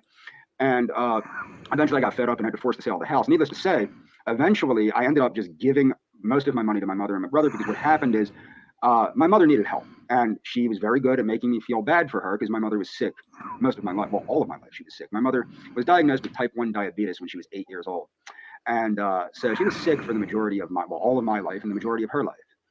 And she made me feel bad, and I would give her money here and there for cigarettes and whatever the fuck else she wanted. Okay. As for my brother, what happened is my brother's wife overdosed on a cocktail of shit, and I helped him. I left where I was living. I was living with my ex-girlfriend at the time, and I moved in with my brother, and to help him take care of my niece. And he wasn't paying the mortgage on his house, which I was lending him thousands of dollars to pay. And at the time, my brother had a very good job, and he would pay me the money back immediately. And my brother has a very good job now. He just somehow forgets that he owes me like $40,000. So he'd give me I'd give him $10,000. He'd give it back to me on Friday, and he scammed me. Okay, he wasn't paying his mortgage. He was buying somas offline. Okay, and he would make himself somatos on a regular basis. So that's where all of his money went. That's the story of how I ended up homeless. What happened was because I left my ex-girlfriend's place. If anybody's wondering, if they're wondering how was I with my girlfriend and homeless at the same time, it's because she was pissed off at me because I left her to help take care of my niece, who my brother lost anyway, because he's a drug addict. Okay, so that's what the story is about. That I was homeless because she didn't want to let me come back because she was so pissed off that I screwed her over to live with my brother, whom I hadn't talked to for years because he was such a prick. Okay, and I moved in with him to help him take care of my niece. Okay, that was the story of that. Needless to say, while I was there, my brother stole my license, and I had thought it was one of the druggies that he had staying there because there were always crackheads and whatever there because that's the kind of people he would have over. They were his friends. I had thought it was one of the druggies. Apparently, it was him that had stolen my license. And the criminal record is my brother's. I've already checked this with the state police. You people are fabricating this. You're lying out your mouth. You're lying through your teeth. I've already checked with the state police. The state police have verified that that is not my criminal record. However, whatever happened, you got it from a bad source or you're purposely lying, one or the other. And that is the heart and soul of why nothing happened to me with Argentina. I could go to Argentina right now if I wanted to. There's nothing stopping me from going to Argentina except for the fact that I don't see any reason to go there at the moment because the young lady didn't want to see me and the pissing contest between Royce and I is over. And even if it wasn't over, why the hell would I go to some shithole third world country anyway? But the point is, why did I end up in foster care? Not because my mother died. No. The reason I ended up in foster care, which I walked home from foster care to take care of my mom because my brother was very abusive towards my mother. So basically what happened was I was put in foster care at the age of 16, not 15, 16. Where you got 15, I don't know. If I said that in a video, I'm wrong. It was 16. I was 16 years old when I was put into a foster care. And it wasn't really foster care. It was what's called respite care. And I was put in there because I was put in a mental health institute because I was in a school for juvenile delinquents and a couple of the children with the dark. Sorry about that. I was customizing a new avatar. I mean, a lot of you have. I mean, the trolls were fucking with me with the whole Velociraptor thing, but I thought maybe I could. Sorry about that. Anyway, sorry. Was I breathing? I'm sorry. I forgot to mute my shit. Darker complexions started with me, about 6 of them. I beat the piss out of all of them. Okay. And what happened is I put a couple of them in the hospital. And what happened is they said, look, you're too freaking crazy to be in this school. That's how, if people are wondering, that's how I went from school for crazier people to crazier people to crazier people. When they throw you into a jungle and the law of the jungle is eat or be eaten, you better be hungry. Okay. And I was very hungry. Okay.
That's how that works.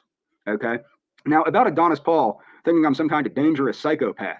Now, I'm going to leave a link to the Daywave video where Adonis Paul threatened to rape me after threatening to, we're not even threatening. He and big fat Cuban sugar daddy Royce Lopez challenged me to an MMA match under. Oh, shit. I forgot I was. Oh, shit. Oh, thank God I was burp. Thank God I didn't burp. Thank God I had it muted because I didn't want to hear me burp. Oh, fuck. I forgot I was muted. What the hell? James, from what I hear from you, from what I've heard from Adonis Paul, from Hatman, and most importantly from Eliana, is that you have a predilection for violence. You have this fantasy where you're this super kung fu master and you want to fight anyone who comes in 1,000-yard radius from you.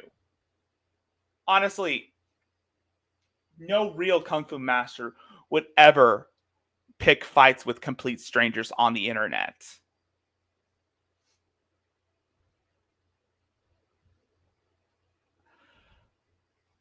I can guarantee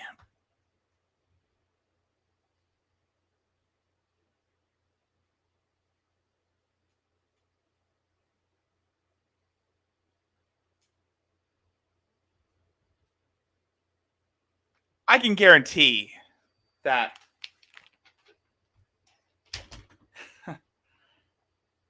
James, no one takes you seriously anymore. No one ever took you seriously. You're not a kung fu master. You're not a government employee. You can live in this fantasy world all you want, but in actuality, you're a sad, pathetic loser living on government cheese and boasting on the internet on false accomplishments. You're a joke, James. You're nothing more than a joke. But the reason why people are paying attention to you now is because of your community posts. I mean, you have said a lot of disgusting things in regards to your attraction to minors. That's what people are having a problem with. And the fact that you said you wanted to rape Adonis Paul's daughter, I mean, if anyone has an archive video of that, let me know, because I'm pretty sure that that shit will not fly, especially with the ex-wife of Adonis Paul. Because honestly, this shit, what James is saying, this is extreme projection. And I could tell how much he projects, because honestly, who in their right mind would say this shit and not have any consequences?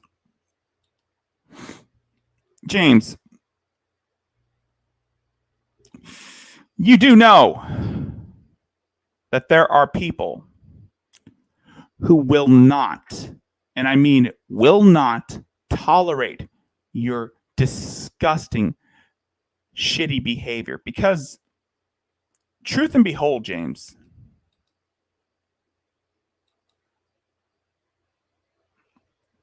you're a nasty person. You're extremely nasty. And the fact that you have no problem in wanting to engage in any physical, that you have no problem in your convictions, is very scary. I honestly cannot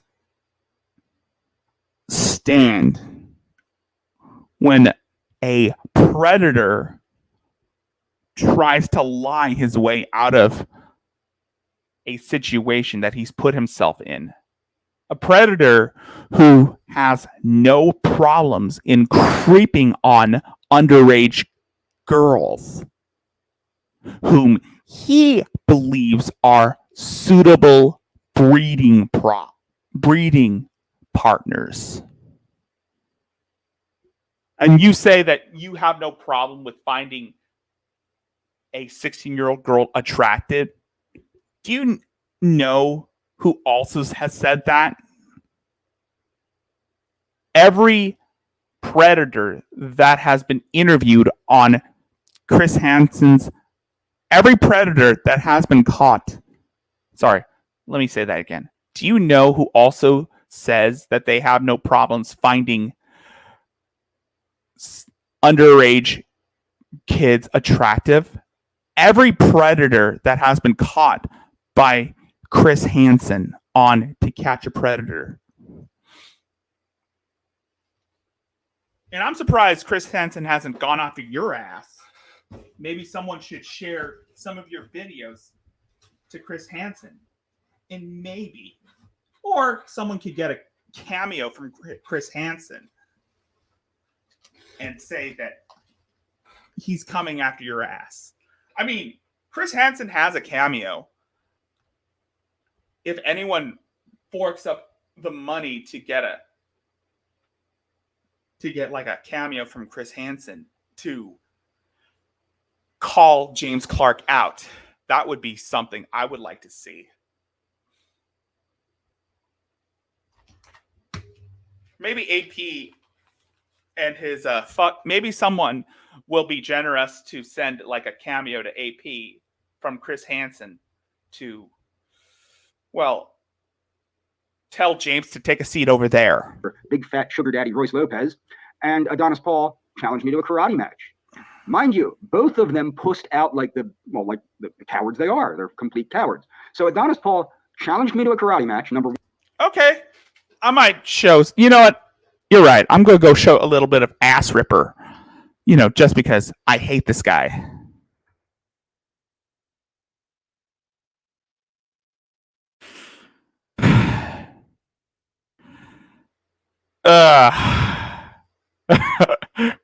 No. Oh, God. Oh, Jesus.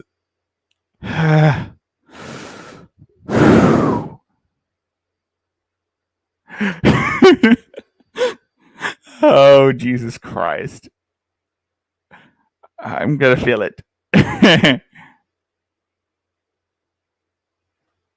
I'm going to feel it. I really don't want to put anyone to the torture of watching this guy. But I have to.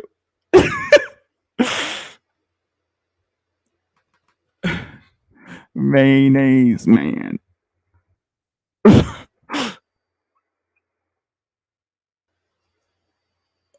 I'm going to hell for this.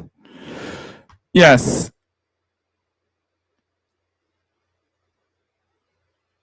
All right, the Batman. Then your wish shall be my command. Your wish shall be my command.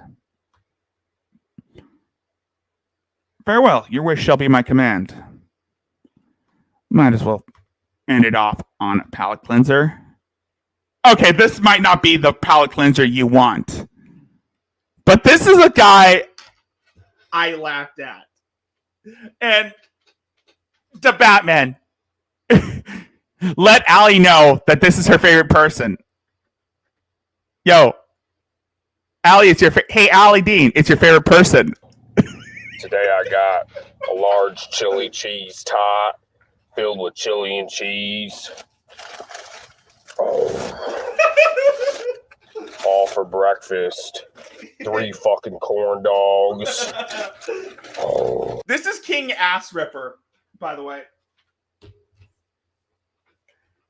He's a glutton. And this was on Live Leaks, back when Live Leaks was still a thing. The Batman has always begged me to play this guy on my streams because now it bothers Allie. It irritates Allie. I think the reason why the Batman wants me to play King Ass Ripper is because, well, I had Miss Parker. I shared this video on Discord. I shared this video with Miss Parker on Discord and told her that this is Yato's real daddy. And she showed it on her New Year's Eve stream. And I got a laugh out of it because Allie was grossed out by it. Because she knew I sent it to her via Discord. And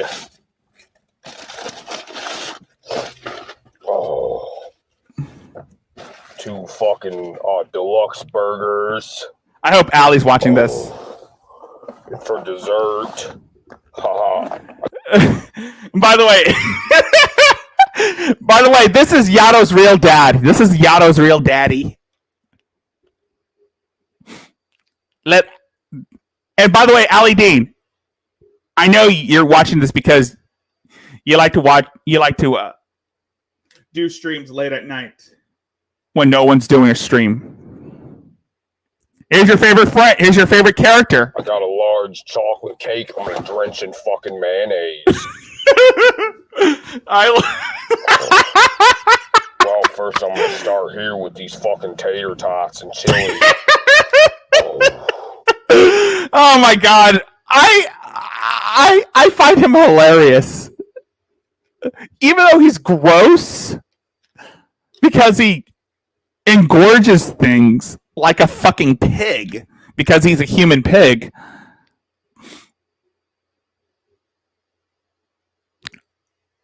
His voice, it's his voice that throws me off.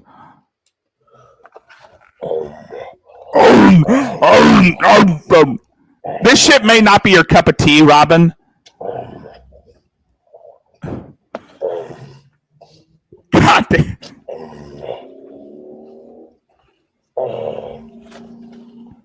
This is King Ass Ripper.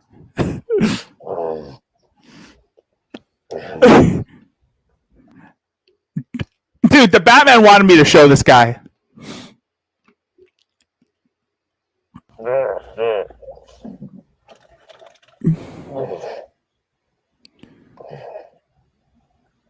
Damn. God damn. Hey, come on. I like Sonic. I like Sonic as the next guy. I know a lot of people don't like Sonic, but then again, I prefer In-N-Out over Sonic.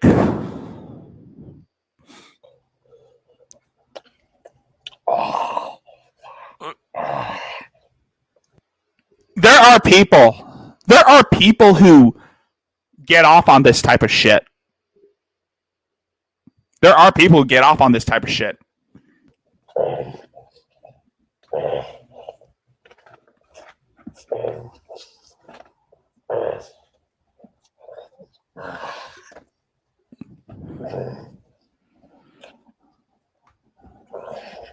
Yeah, I'm gonna go back to the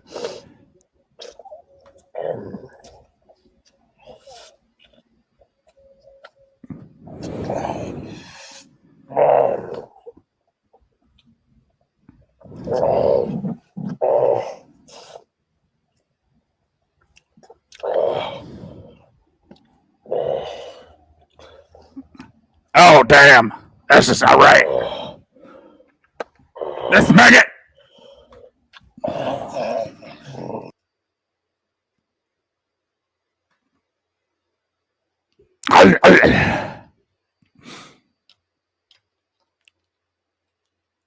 I know. And this is coming from a carnivore. Yes, velociraptors are known to be carnivores. So, fuck whoever makes fun of the carnivorous animal that is a velociraptor.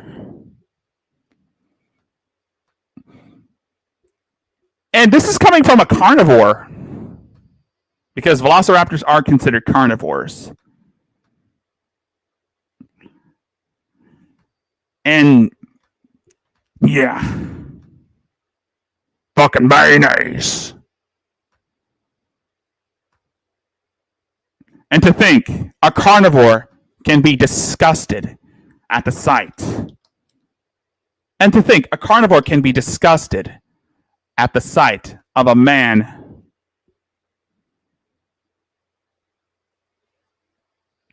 Yeah, Batman and Robin are my friends now.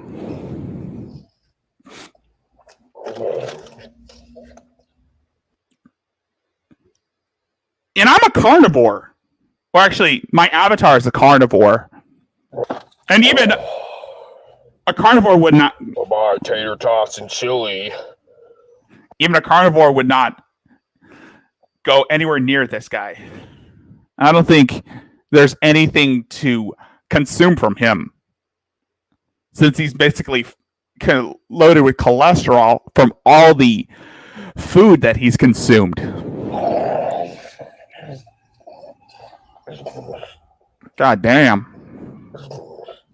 And I thought velociraptors were gluttonous. He got that from a vending machine.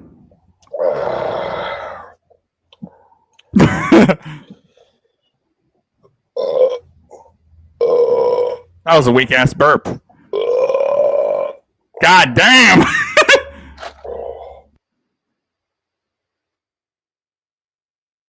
I'm gonna show you something that's really gross. Oh, let's fucking drench some burger.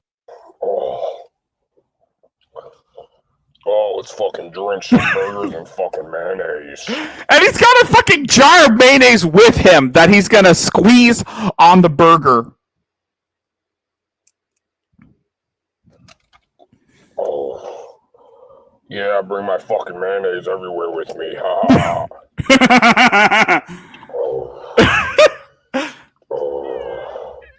That's too much Dude, to quote Royce Lopez, that's too much mayonnaise! That's too much mayonnaise! There we go. Sorry. Oh. God damn. Yeah! Eat that mayonnaise up! Eat that ass up! Eat that mayonnaise up. Mayonnaise man. His farts gotta smell like an open sewer. Dude, this guy farts a lot. Probably because of the food he's consumed. I always have to show this video because it's a reminder that you can make better decisions and not be this guy. But then again, I'm pretty sure a lot of people aspire to be this guy.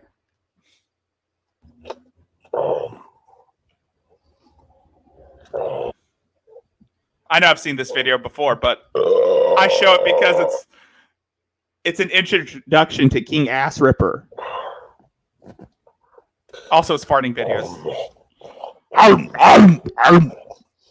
That's gluttony.